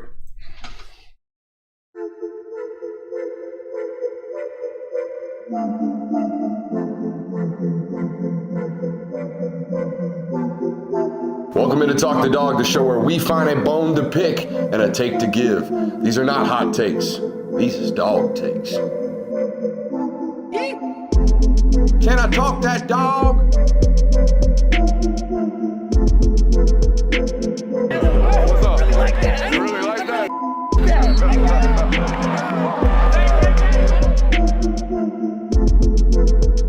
Let's shut up and grind some tape. What is up, ladies and gentlemen? We are back for another hour here on the Film Guy Network, and the streets talk about this hour. They say it's our best hour. So here we go. We're going to talk that dog for a solid 60 minutes. Georgia, hot this weekend. 3 transfers over the weekend. We'll give you the 411. I wrote that 441. We give the 411, the lowdown, if you will, on all 3 of those prospects, one of which we've already done a film study on. Another one coming out tomorrow. I think that film study already north of 5,000 views. We appreciate you for showing up for that one. If you haven't watched it, we'll talk about it tonight, and then you can go watch it after tonight's live show. Georgia recruiting strategy showing its head right here in early April, something they do almost every year, it feels like. They're back at it this year. We'll talk about that. Purdue's recruiting strategy is interesting. We'll talk about that. They're becoming the Georgia JV School of the North. All right. So we'll talk about that tonight. Wheel Topics definitely going to make an appearance tonight as well. And Georgia's schedule just got a little bit easier. What a tease that one is. Welcome into the local hour. Make sure you're hitting that thumbs up button, like, subscribing, rate, and review, and if you miss any portion of tonight's broadcast. It is made readily available, however, wherever you get your podcast. Boys, I think we should start with Wheel Topics. What do you think? I like that. I like it. Let's go to the board. Man, we had a good time at the board this morning, Jonathan. I felt the juice from you this morning. I felt you were excited to get back on that board and talk some daggone ball. Were you, my man? Oh, I was so pumped about it. Even when you teased in the Discord last night, I was like, oh, we get some off-season film studies, baby. Ooh, I'm going to have to write 25 articles tomorrow because Brooks is going to be bent over film study, not doing shit. Yeah, that's basically what happened today. We had a great film study for you guys. Let's click this here, Wheel Topics. We got Josh McCray coming tomorrow. I just got to dig into some more tape. I watched his bowl game this morning, took some notes on that. We're going to give you the rundown. Would you rather? Oh, come on. What do I got here, Curb? What am I rathering? All right. Would you rather be guaranteed to win one natty every 10 seasons if you're Georgia, or Georgia wears black jerseys once a year? Oh, to hell with the black jerseys. The main thing. But it's one's only one? It's only one natty. Only one. You only get See, I one think you're natty pacing every a little 10 bit higher rate than that right now. You got 2 and 10 currently. I mean, you got right? 2 and 5. 2 and 9. Currently. But 2 and 9. Yeah. Because you've been here 9 years. Correct. So 2 and 9, a little bit higher rate, 2.5 times higher rate than 1 and 10. But you got to think about black jerseys. You also have to think about life after Kirby Smart. No matter who you hire, you're guaranteed to potentially get a national title if they make it that. That's kind of lit. That's kind of lit to know one every 10 years. We're going to get a natty season. But it also sucks because, say you win at year 3, it's like, all right, well, the next 7 years are washed. Are you competent? Are you like on the verge every year? You're Georgia like, do I have the almanac from Back to the Future? Or am I basically the Mark Richt era, except one every 10 years I get a title? Let's also remember, though, you might not need that guarantee. And if you could, I mean, like you said, you're on pace for 2 every 10 right now. Throw in black jerseys every year with that. Now you're talking. I don't know. You did go 41 years without one. Yeah, but that's different. I think you're playing with fire right about now. I'm just trying to make things interesting. Give me the titles. The black jerseys are cool, but I get to see them during the spring. Yeah. But man, they do look great. I will Holy hell. always take guaranteed national titles. Give me the chips. Give me the chips. That's fair. Speaking of chips, added a few to the collection over the weekend. How about that? Little transition there. Man, what a weekend it was. Okay, plethora of portal targets, both on campus and garnered their commitments. Signed, sealed, and delivered pretty much everyone in town. Joshua Horton, defensive lineman out of Miami by way of Langston Hughes, committed this weekend and signed to the University of Georgia. Josh McCray, a running back out of Illinois, signed, sealed, delivered to the University of Georgia. And my man, Elo Modozi, the Nigerian edge rusher out of Army, committed, signed, sealed, delivered to the University of Georgia. Who do you want the details on first? Let's go with the one we did the film study on. Absolutely, Jonathan. I love it. What were your thoughts today? Watching the film study. Before I give you exactly what happened, try to tell me what I relayed to the audience today. What was your takeaways from sitting firsthand in the studio watching the study? Definitely some areas to grow. I think this is an athlete that has room to grow. Like, I don't think this is an athlete that has hit his ceiling, that what you saw on tape is exactly what you are going to get when he is playing for Georgia this fall. But a good football player. That's the best way I could describe him. Just a good football player, one that is certainly playable in the SEC and one that can certainly get better. But as he sits right now, going to have to get in the lab a little bit. It's a good description of what's going on. I'll tell you this much. I hear 6'3", 245 pounds with the last name Modozi via Nigerian bloodlines, and he's bow-legged. Buddy. And he's a serviceman. He serves the country. Loves his country. The serviceman is one thing, but when you're coming from a mid-major program up and you fit all of these, I expected to turn the tape on and see a twitched up, just elite athlete. I don't think that's what I saw on tape. Now, I'm not saying he's a bad athlete. I think he's a winnable athlete. I think he's a serviceable athlete. But for some reason, I was expecting to see, he plays jack. He plays like real jack, like Georgia's always played in their 4-2-5 mint defense. I was expecting to see a whole hell of a lot twitchier of an athlete, Kirby, and I don't think I got that. However, I saw a violent first down and second down run defender in this defense for Army. And I can't point to that enough for you guys. The transition for this guy's only going to be about caliber of play, in my opinion. I don't think they're going to ask him to do anything different than he's been doing the last 2 years at Army. So the hey, learn the defense stuff, I think it's going to be pretty quick. The style of defense that they play and the general rules of the defense look almost identical to what Georgia does. Okay, so that's good news for him there as well. Like I said, I love the rundown tape. He's violent, he's smart, and he's willing. Those are the things we have to be a great run defender. I do think what you were pointing to, there's a lot to clean up from a pass rushing standpoint. First and foremost, get off the rock, son. We got to get off the ball. There's so many times on tape where he's late off the football or he's lined up a good yard off of the ball. His hat's a good yard off the ball, meaning we're 3 or 4 yards from the offensive tackle who's already got a stagger in his stance. Okay, we've got to creep up a little bit closer. We've got to get better off the ball. I do think pad level, general hat and hand placement in our rushes can be a whole hell of a lot better too. Kirby, I know you didn't watch the study because you were busy today, but he rushes with his chest and his eyes up way too often. I can't tell you how many times we saw offensive linemen get hands on first.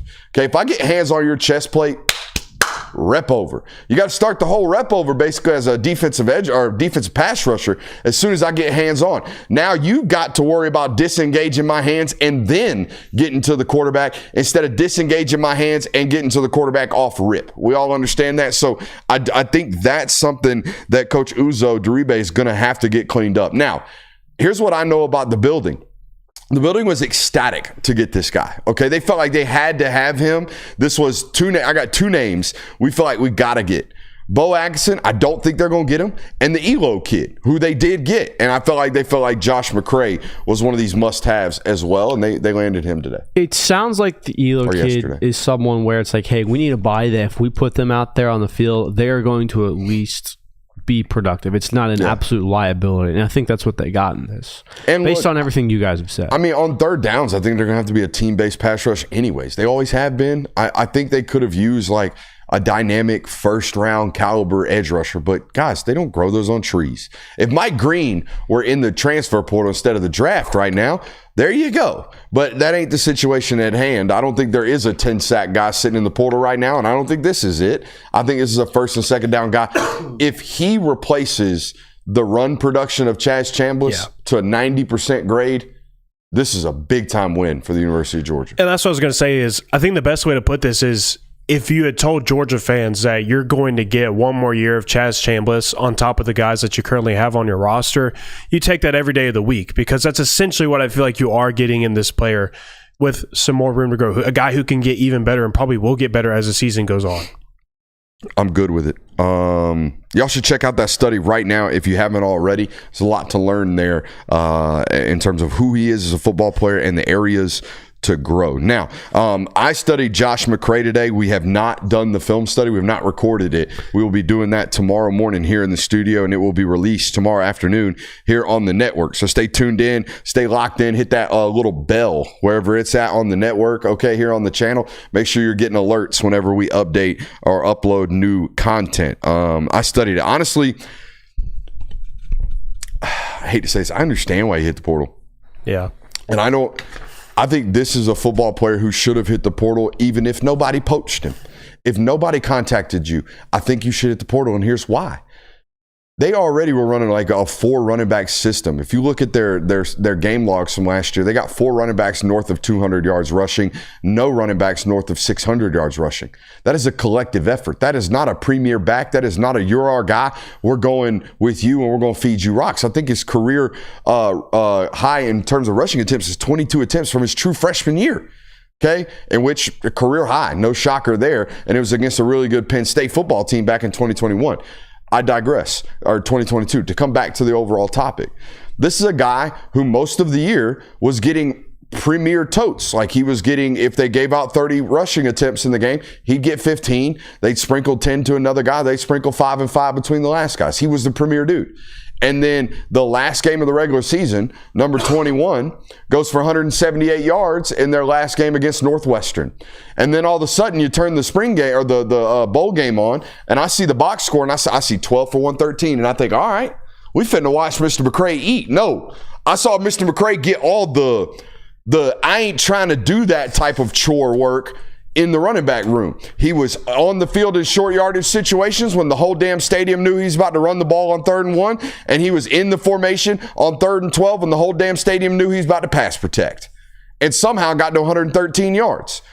He ripped off a 70-yarder towards the end of the football game. That's how he got there. But based off what was happening to him towards the end of his career at Illinois, buddy, I'd have been gone too. Mm-hmm. So there's that. And we talk about how running backs have the shortest lifespan of any professional player. And it's understandable because they take such a beating. So when you're getting dinged up and you're getting beat up as much as you are, by the way, out of Illinois, where you're not really getting the national publicity that you could out of Georgia, it totally makes sense why you would come here and kind of, I don't want to say be second fiddle, but be a relief back for what you presume Nate Frazier will be your starter. I don't even think he's second fiddle. I think he's 1B. I think he's thunder to the lightning, man. I like that. I think he's thunder to the lightning. They needed somebody who can they have no short yardage back right now with serviceable experience.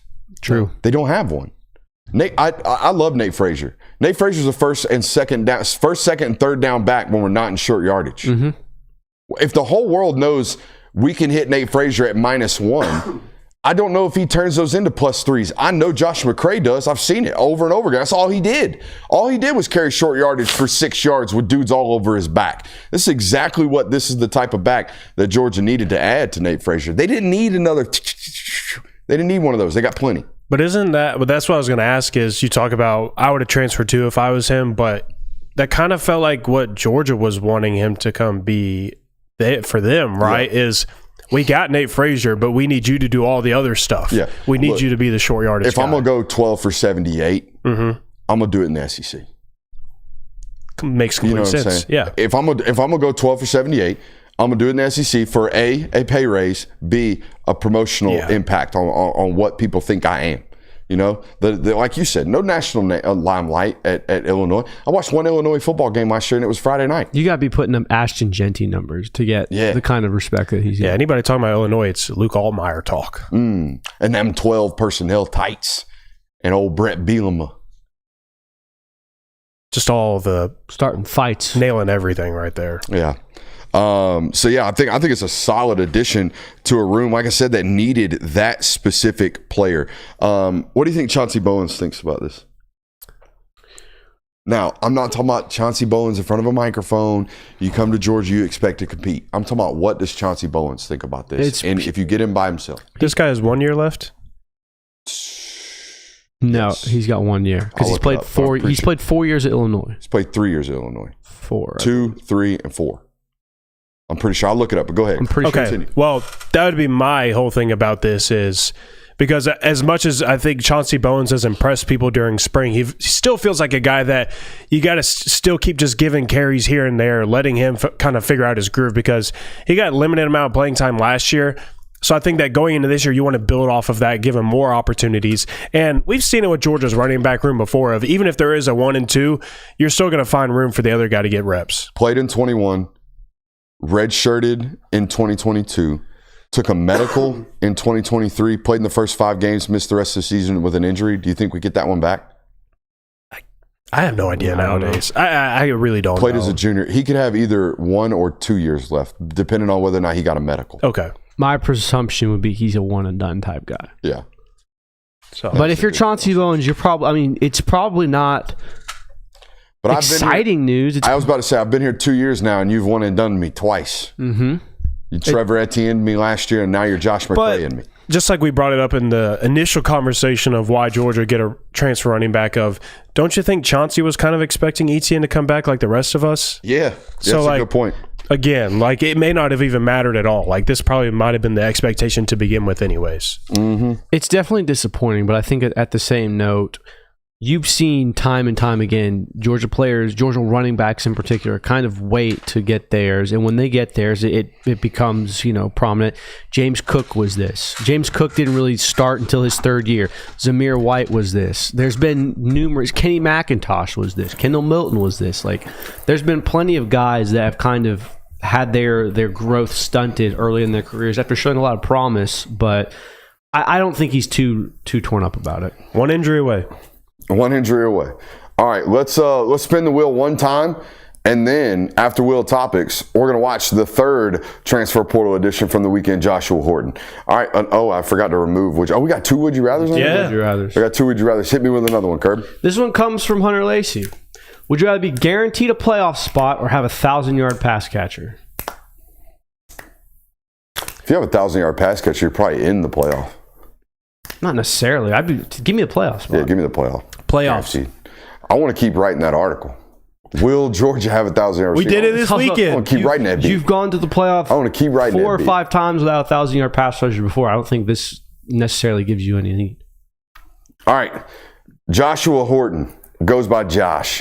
All right, they added Josh Horton out of Miami this weekend. Now, Josh Horton comes from Langston Hughes High School, which means he is a former high school teammate of one Bo Hewley and a former high school teammate of one Donnie Glover. All right, now, this Langston Hughes defense, guys, had dudes everywhere. I think this linebacker's at Ole Miss. I know a safety just transferred to Colorado. I know a defensive lineman here is already D1. They got dudes everywhere.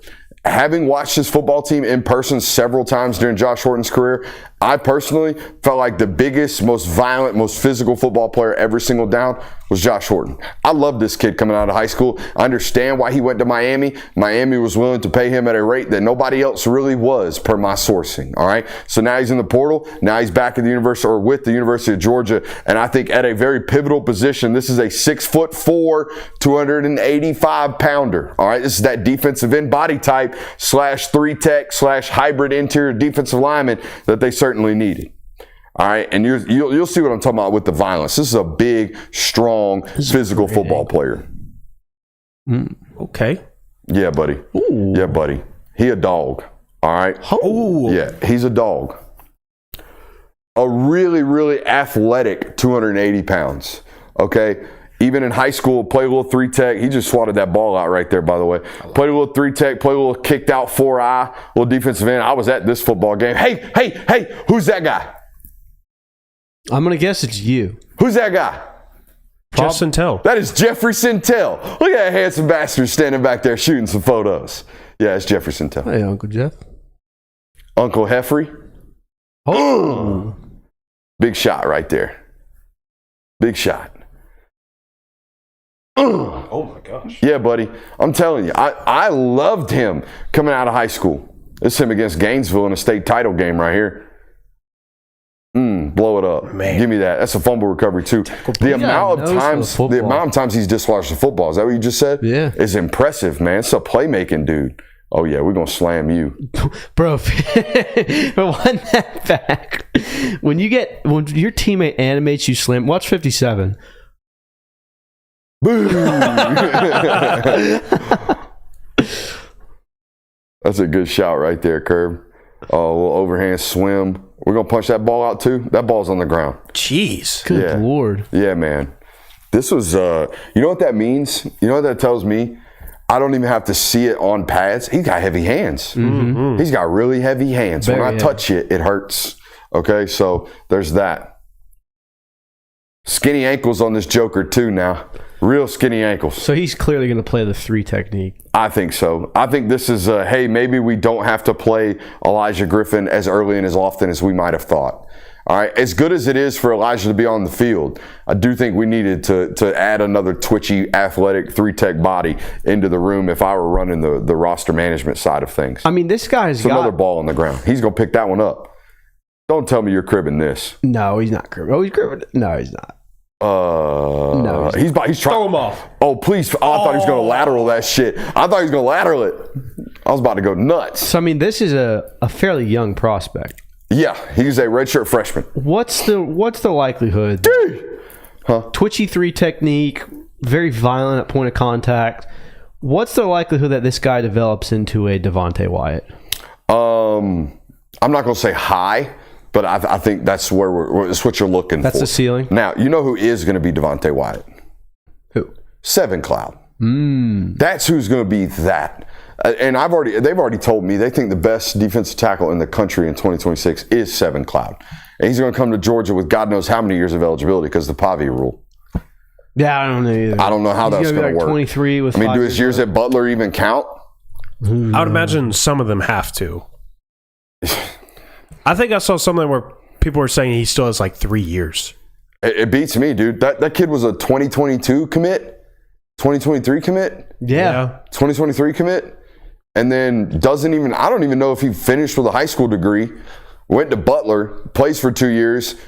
He going to come to Georgia and then play in the NFL and make millions, I think. Shout out. So, you know. Another fumble? Oh, Lord. Talking about getting it out the mud.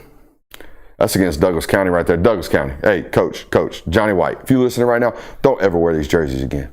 Don't ever wear these jerseys again. This ain't you, baby. Wear them navy blues, dog. Big football player.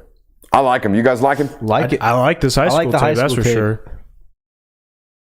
Good rip down right there, too. Yeah. Why does a guy like this not get on the field last year? Oh, he was hurt. He battled injury all year last year. Oh, did he? Okay. Yes. Yeah. Battled injury all year last year, and he was playing. Okay, I think he was Ruben Baines' backup for most of the year. That's the other thing about Miami. Ruben Baines is their best player. He plays defensive tackle just like this guy. What you chuckling about? Airsick Dog is currently using Grok to find out how many years of eligibility players have. Oh. And he says 7 Cloud has 4 years.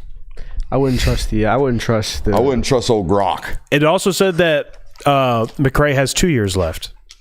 So he did get a medical. If he's correct. Or it's correct. Ask Grok what he thinks about the Film Guy Network. But I also think that's going to be... Did I just gender a robot? I apologize. No, they don't care. They're robots.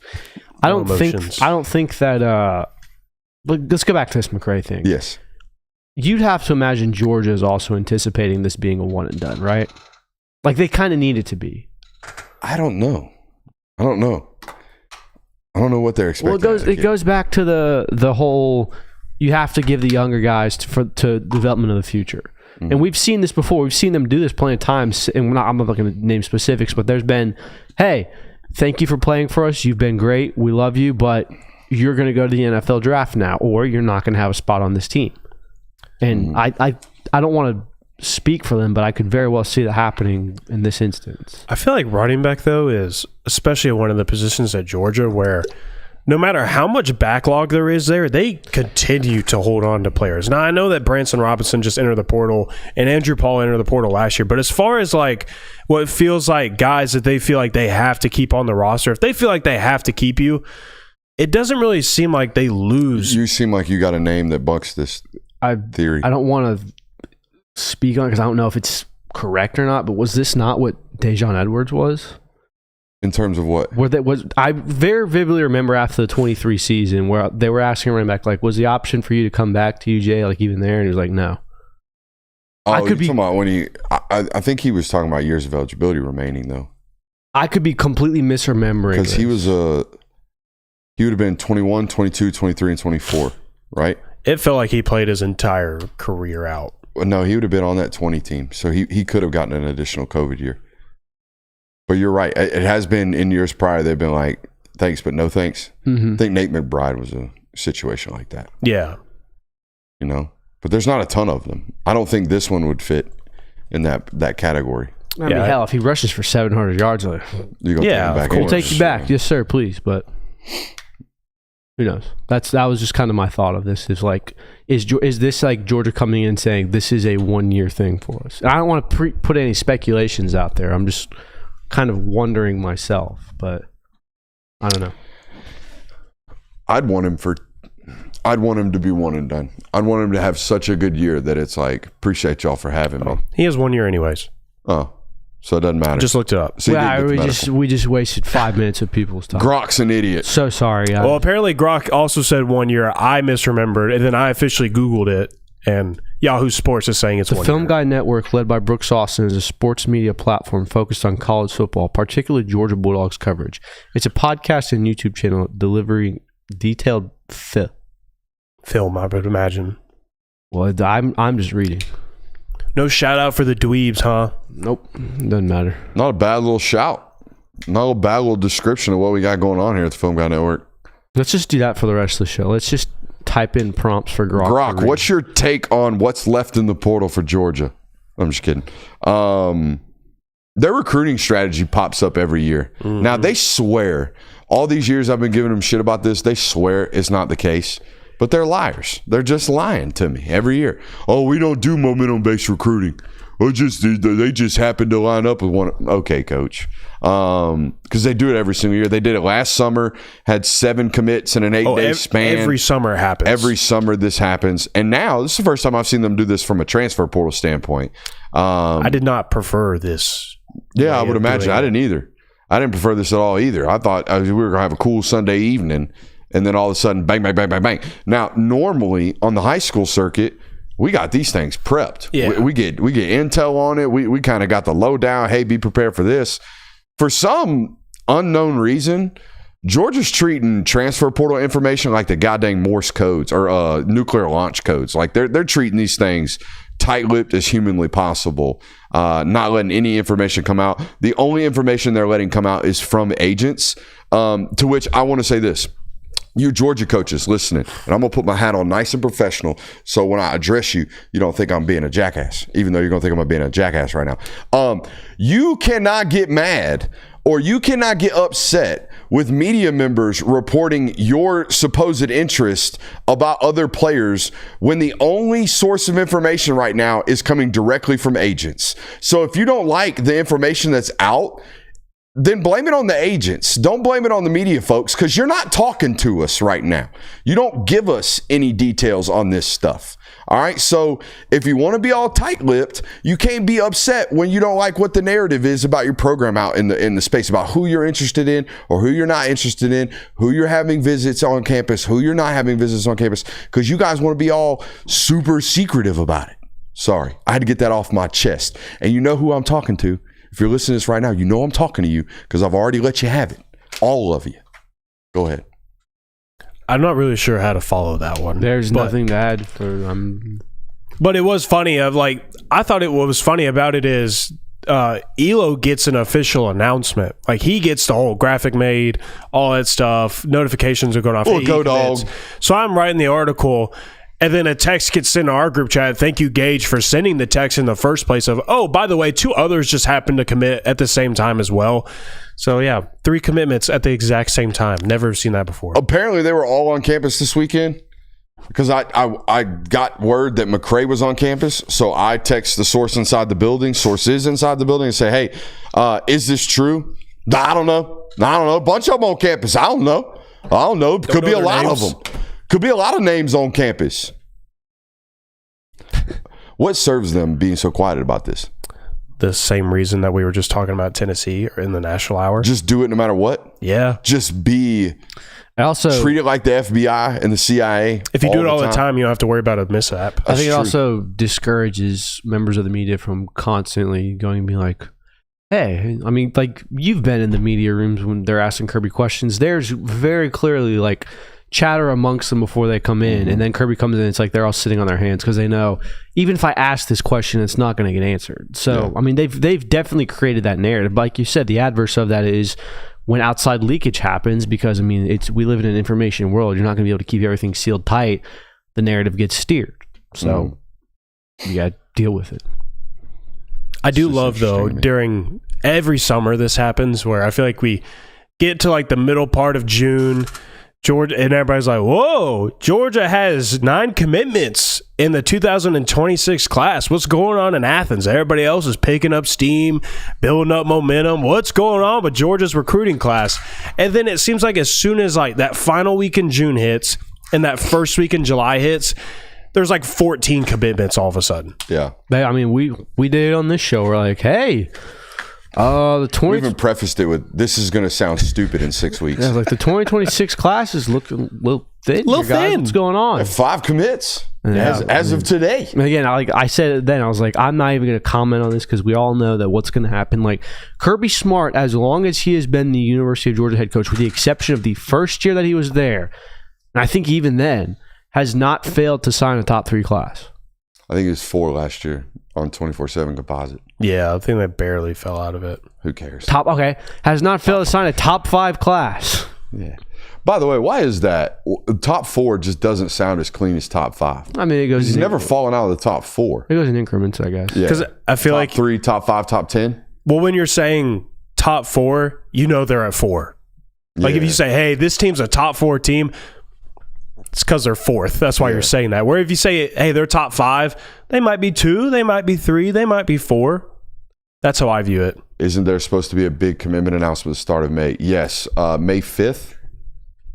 May 5th, I believe, is Jared Curtis's scheduled commitment announcement. We'll see what happens then. I haven't heard any new notes out of that in the last, like 2 weeks. That honestly tells me that like they've kind of made their decision. You think so? I would assume so. Like, well, he posted an AI graphic of him in an Oregon uniform, so I think we know what the decision is. Shit! Damn it! Fire Bobo. It's not hat science anymore. It's AI science. You just got to fire Bobo. That's the only answer. But no, dude, it's interesting. They signed 6 guys out of the portal in the spring. They signed 3 more this spring, and I don't think they're necessarily done. So who are the names you should be paying attention to? I've been let known you guys are kind of out of the Bo Atkinson sweepstakes, which it is a sweepstakes at this point. It sounds like it's gotten relatively expensive with the Bo Atkinson recruitment. So I think they're out on that one. Names to be paying attention to, most notably Troy Pikes out of Georgia Southern and Cedric Smith out of Alabama State. I think they have mutual interest in both. I don't know if they sign both. If I had to pick one or the other, I would take the Pikes kid out of Georgia Southern because he may or may not be the half brother of one of your best defensive players, Quintavious Johnson. I'm more interested in has the dust settled for Georgia's roster departing? I think so. Even if they add more guys? I think so. Really? Yeah, I think the portal's open 4 more days. Closes the 24th. Yeah. The 16th to 24th. I think they're fine. I think it'll be all right. This has been the cleanest portal experience I've ever had. Period. They knew the 3 they were going to leave. They told me Saturday of spring game, the exact 3 names. Well, they didn't give me the names of the 2 indefinites. They were just like, indefinites and my guy here, Branson. So there's that. I'm with you. I think they did a great job retaining the roster. It's worth talking about. Absolutely. They did a great job retaining the roster. I mean, there wasn't even boy, they're going to have to really struggle to keep it. Like, there was worry last year that, hey, Michael Williams might go to USC. Now, I don't know how much fire there was to that smoke, but it was a talking point at least. Like, there were people kind of worried about that. Like Daniel Harris last year, the Daniel Harris, Kristen Miller. Yeah, I was about to say Kristen Miller was Daniel Harris, Julian Humphrey. So, like, I feel like last year was a much more stressful portal period if you're Georgia's roster than it was this year. Like you said, it was 3 guys where it was, well, I understand. Yeah, we get it. It's a business decision. We're making it for you on 2 of them, and then the other one, we're letting you walk. So, yeah, those are the names to know in the portal window. Guys, the schedule, should we go to the board wheel topics? Before we do that, let's go back to the wheel board. topics.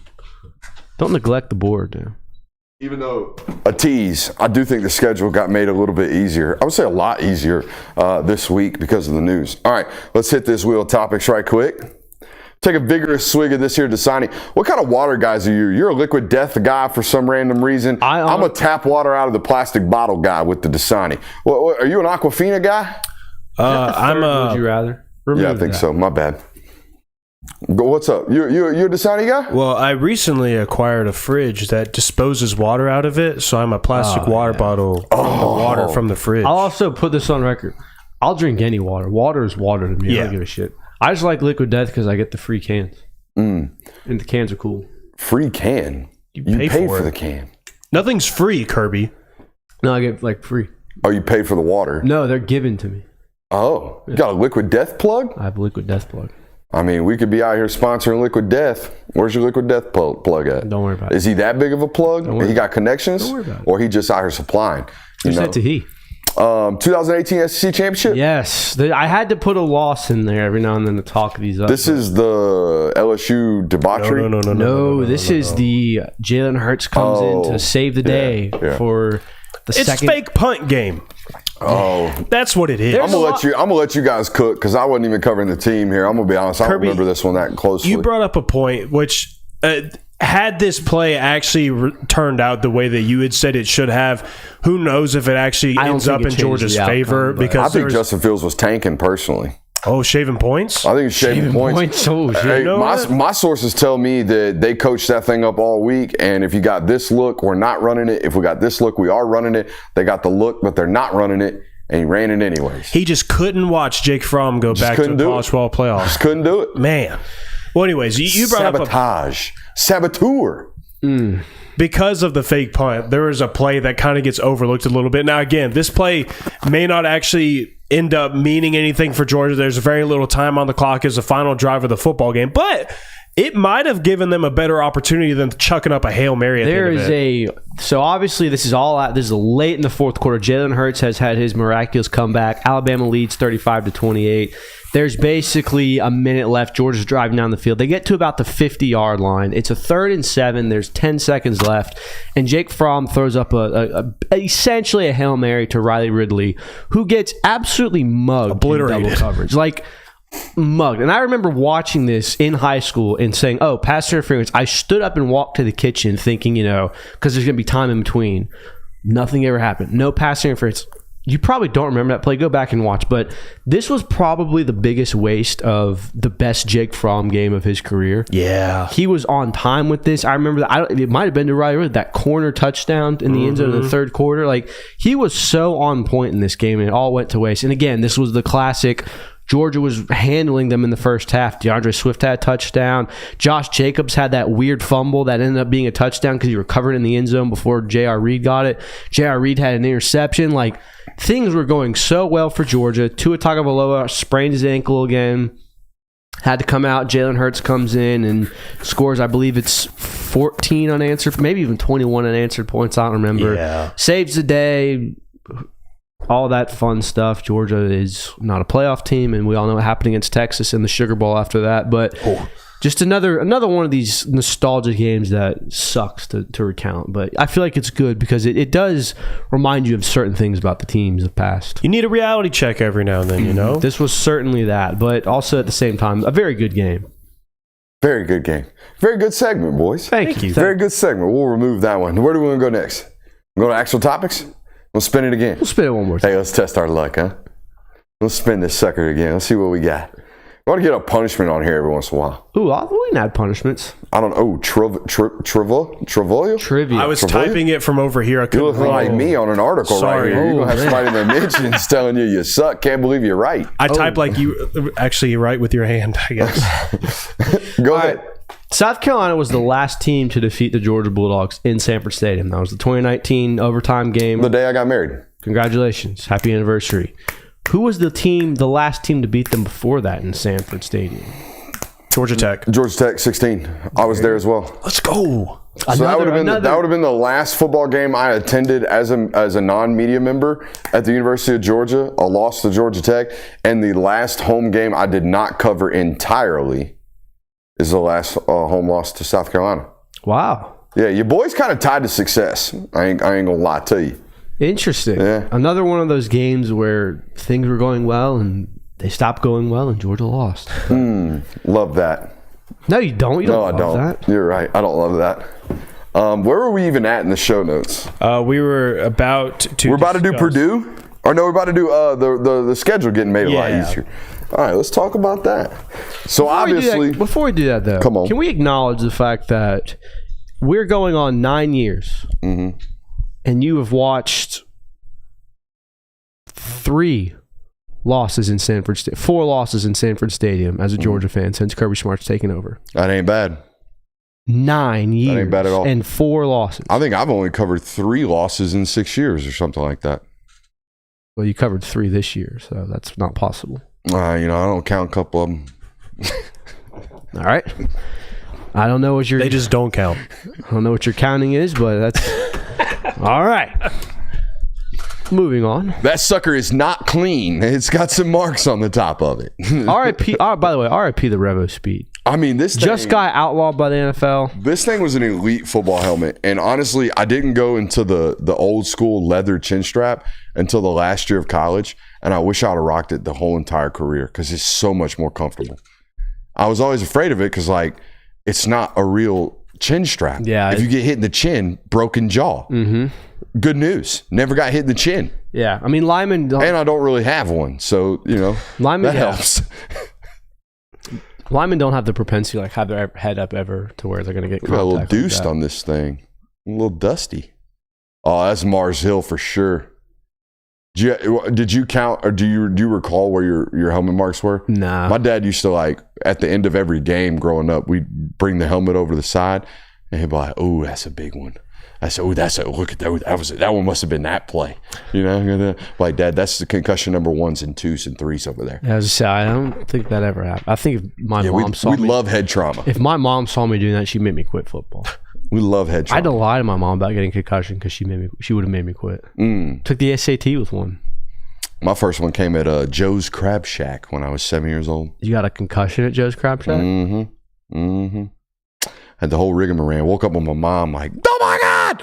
like screaming above me. Came to. Was like, "Hey, what happened?" You almost died, son. So, yeah, that was fun. I was at 7. I got another one freshman year of high school. I got another one freshman year of college and sophomore year of college and last year of college. So I think I went down with 5. It'll be all right. I was never officially diagnosed, but I definitely had one senior year. Anyhow. That home game, road game actually, first road game of the season, got made a whole hell of a lot easier this past week, I think.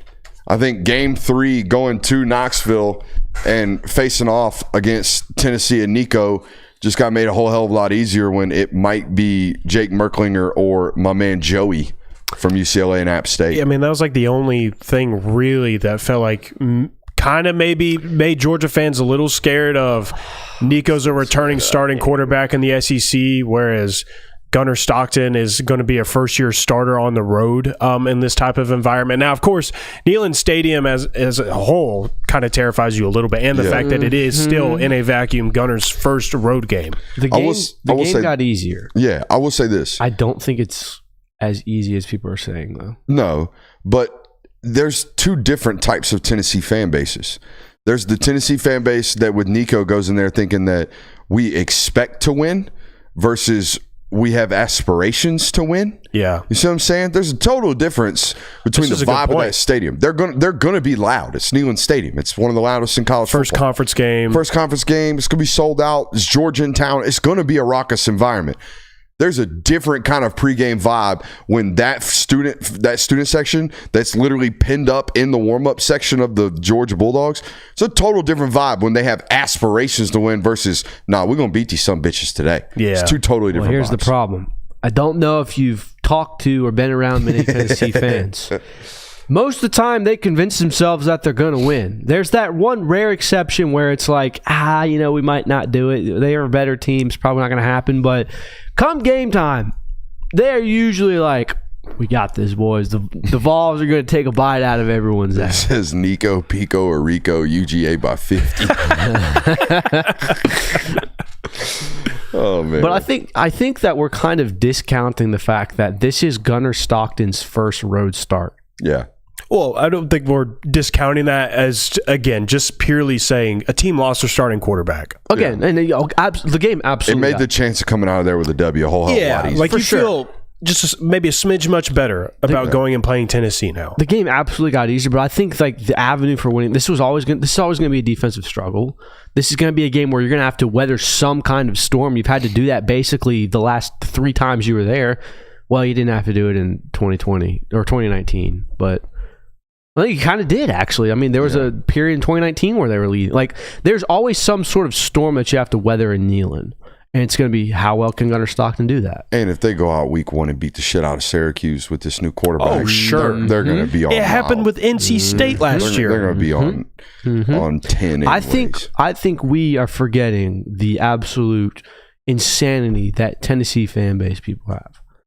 That fan base can convince themselves.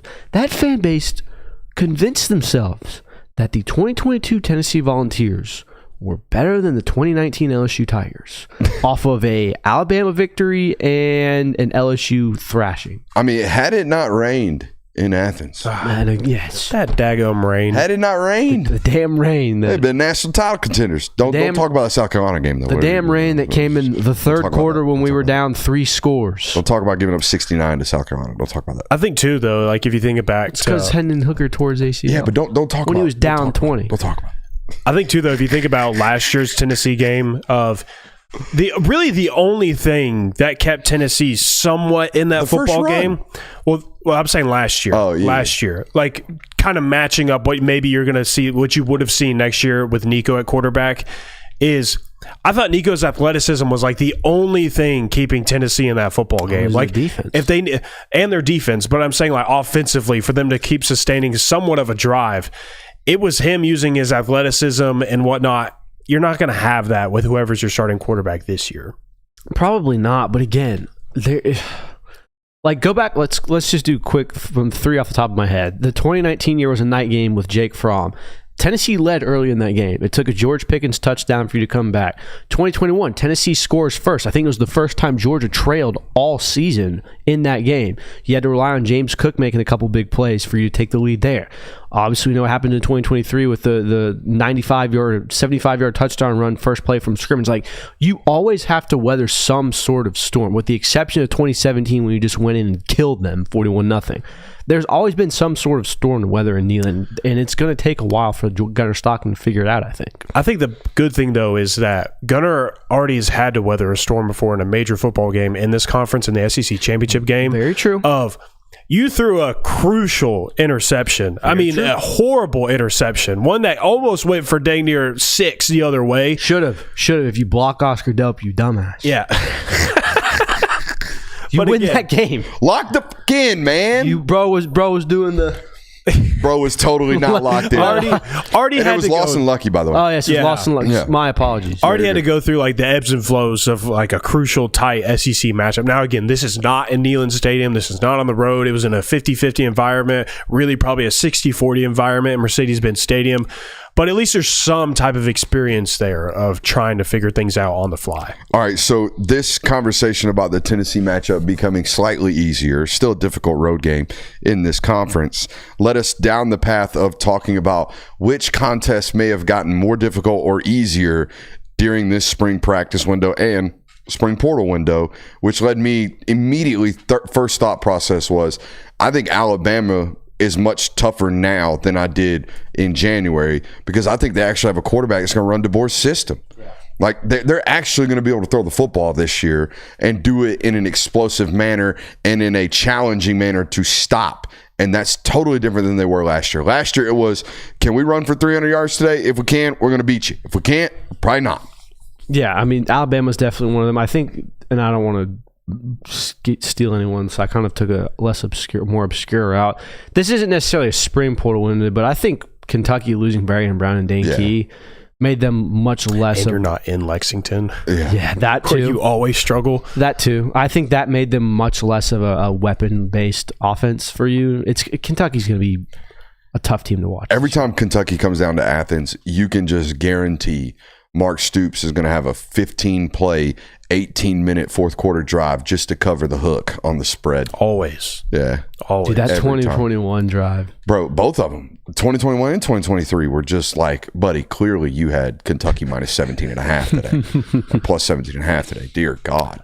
The one I took was what felt like the obvious one of Ole Miss, giving that Lane Kiffin felt the need to go into the portal and get another quarterback. Now, we don't know the true situation with what's going on there. Like, it might have been just adding another body to the room because if they lose Austin Simmons and they want to have another option, or it could be the other option of Austin Simmons might not be the guy for us, so we need to have another one just to kind of figure out where we are before the season arrives. So just kind of given that there feels like there is a little bit of uncertainty there with Ole Miss's quarterback situation, that has to make you feel a little bit better. Plus, I mean, them not having that defensive line that they had last year automatically makes you feel better. Hey, Centurion Perkins is back, but that's a one-man show. They lost an NFL linebacker, an NFL corner, 2 NFL defensive linemen, and Walter Nolan and Princely Umamilan. And then 89, the hybrid defensive tackle tight end, Pegues is gone as well. Overall quarterback. Top 10 overall quarterback. Supposedly. That's getting hot. Dude. That's getting real hot. Very hot. A little high for my evaluation. I got him like 28. This happens every year. I don't know why. Quarterbacks. We could say that for tomorrow. Quarterbacks. We could say that we got draft preview tomorrow. Can't wait. I'm ecstatic. Yeah. Can't wait to cover the draft. That's where I got my start. Really? Yeah. Never knew that. Shout out NFL mocks. I don't even know if they exist anymore. Let's ask Grok. I think Texas is a net neutral. Yeah. I don't know anything about Texas. I had Kentucky on here. I think Florida is a cakewalk if DJ Lagway's hurt. Mm-hmm. Right, but I mean we think he's going to be healthy, but it still weirds me out, man. I guess it still weirds me out. We got a quarterback throwing with his trainer in January, but can't go through spring practice because his shoulder hurts from August. I guess by technicality, though, with the Texas game, it kind of did get easier because you're in Athens this year. Yeah, but are we talking about just easier in general because easier because of the spring window? We're talking about easier because of what we learned spring practice. Yeah, I mean, like that type of vibe. Basically, every game you struggled or lost in last year gets a little easier this year because you get it at home, just by proxy of it's at home, and the teams and the players that really gave you issues aren't there. Like Jackson Dart's not on this Ole Miss team. Jalen Milroe's not on this Alabama team. Are you discounting the cowbells of Starkville, Mississippi? No, I'm not discounting the cowbells of Starkville. I'm discounting the players that will be on the field while the cowbells are ringing. You should discount both of them. I mean, great tradition. They were discounted by the SEC conference by way of even being allowed to have their cowbells.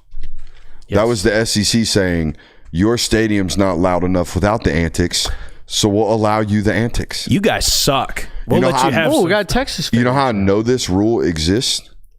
Because when the World Cup went down to Brazil and vuvuzelas were the new thing, the SEC was like, hey, no vuvuzelas, no outside noise-making tactics. And everybody was like, what the hell? Y'all got them cowbells out there at Starkville. And they're like, well, it's Mississippi State.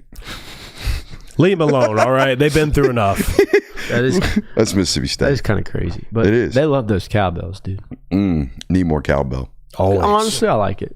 I do too. Respect. Have you been? You guys haven't been. Nah. Honestly, You're good to go not this looking year. forward to it. It's interesting. It's hands down the worst college town. Hopefully this time, though, it's not other than 18 that- degrees like it was for and you. raining somehow. Yeah. 18 degrees and raining. Don't even know how that makes Mississippi. sense. Just pissing It's wet because- rain. Should make a joke about that.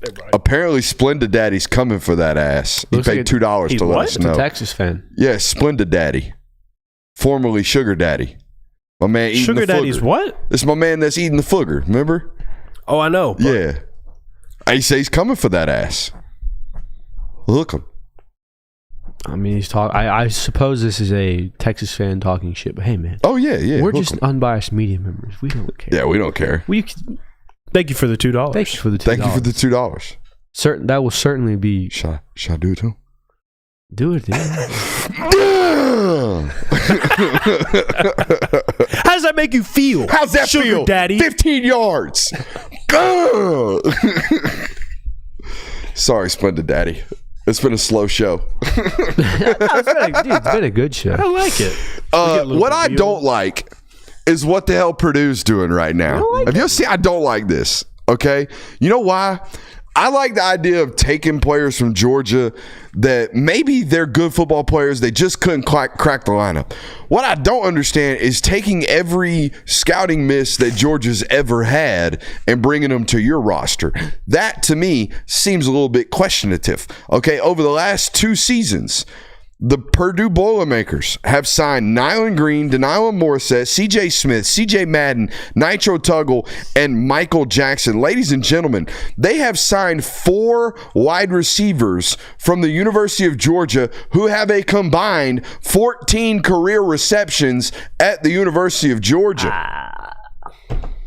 Yeah. This feels completely different than Texas A&M saying, hey, Sam and Pimba, We come like to you, our buddy. roster. Yeah. Couldn't credit at Georgia just yet, but we'll play you. This even feels different to me than Mississippi State taking Anthony Evans. Yeah, definitely. I mean, this is weird. And look, I know people are going to congratulate him up there in Boiler Country, okay, in Indiana. They're going to be like, we got dudes from Georgia.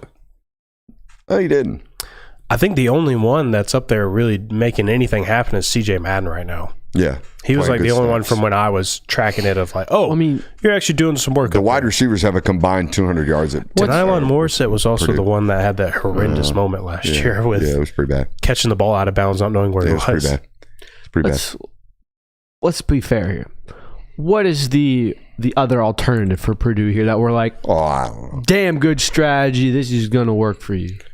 I just would have called around the building or just people that covered these football players. I mean, look, but I don't know how I know that these guys Maybe there's were an missing, But from but an they optic don't. standpoint, most of these guys are former 4 and 5 stars. I know. They come from Georgia. Yeah, It's really good optics for your team. And if they work out, it's great. yeah. If they don't, it's, well, Maybe oh there's well. just like a under the table deal where it's like, hey, enter the portal. You can't find nowhere. I feel like I would have found the staffing connection by this Yeah, I can't figure anything out over there. I don't know who they got. It had to have just by been- the way, they've even changed coaching staffs. Yeah. It's a new head coach. It's Barry Odom. Oh yeah, I mean, it Forgot might about just that. be coaches saying, like, hey, why don't you go to Purdue? It's nice out there. Drew Brees went there. You know him. Nice little They're spot. like 6th in the last 10 years in sacks. Somehow. Yeah, somehow. There you go. Somehow. But it's weird to me. I don't think very many of these are big time hits.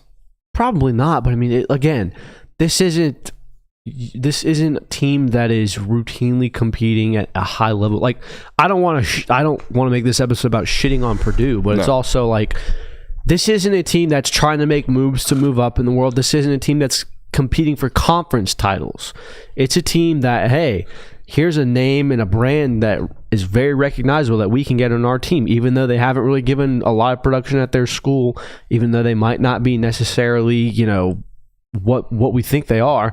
They were at least talented enough at one point for the University of Georgia to take them. Maybe there's some meat on the bone that we can get off there. I think that's kind of what the strategy is. I would absolutely be in line with you if this was what Florida or a Clemson or a Florida State was doing, but this is a non-having team trying to be fair, Nebraska's done the same thing. Yeah. Nebraska's taken several players that just didn't play here. Justin Rhett, Jacob Hood, Sherman, MJ Sherman, just guys that never played here. Gilbert and Aaron Gilbert, and took them out there. So I understand. Viola. You threw him into the mix, bro. That's crazy. He didn't play at Georgia. That's true. I don't even feel like mentioning the other thing that went in the news today. No, do you guys? No, thank you. It's not worth it. You can go somewhere else for that. I wish everybody would treat it as that. Do you want that news? Go to TikTok. Bang. Go to a Barstool. I'm sure they're talking about it. This is crazy, everyone. Who cares? I don't give a shit. Let's spin the wheel. Spin the wheel? Yeah, dude. One more time? One more again? I hope we get Trivua again. Trivua. UGA Trivua. Now I'm interested to see how I spelled the other one. I'm pretty good at Trivua. Oh, no way. Oh, I think we're going to get some more Trivua. You're getting more Trivua. Hell yeah. Give me some more Trivua.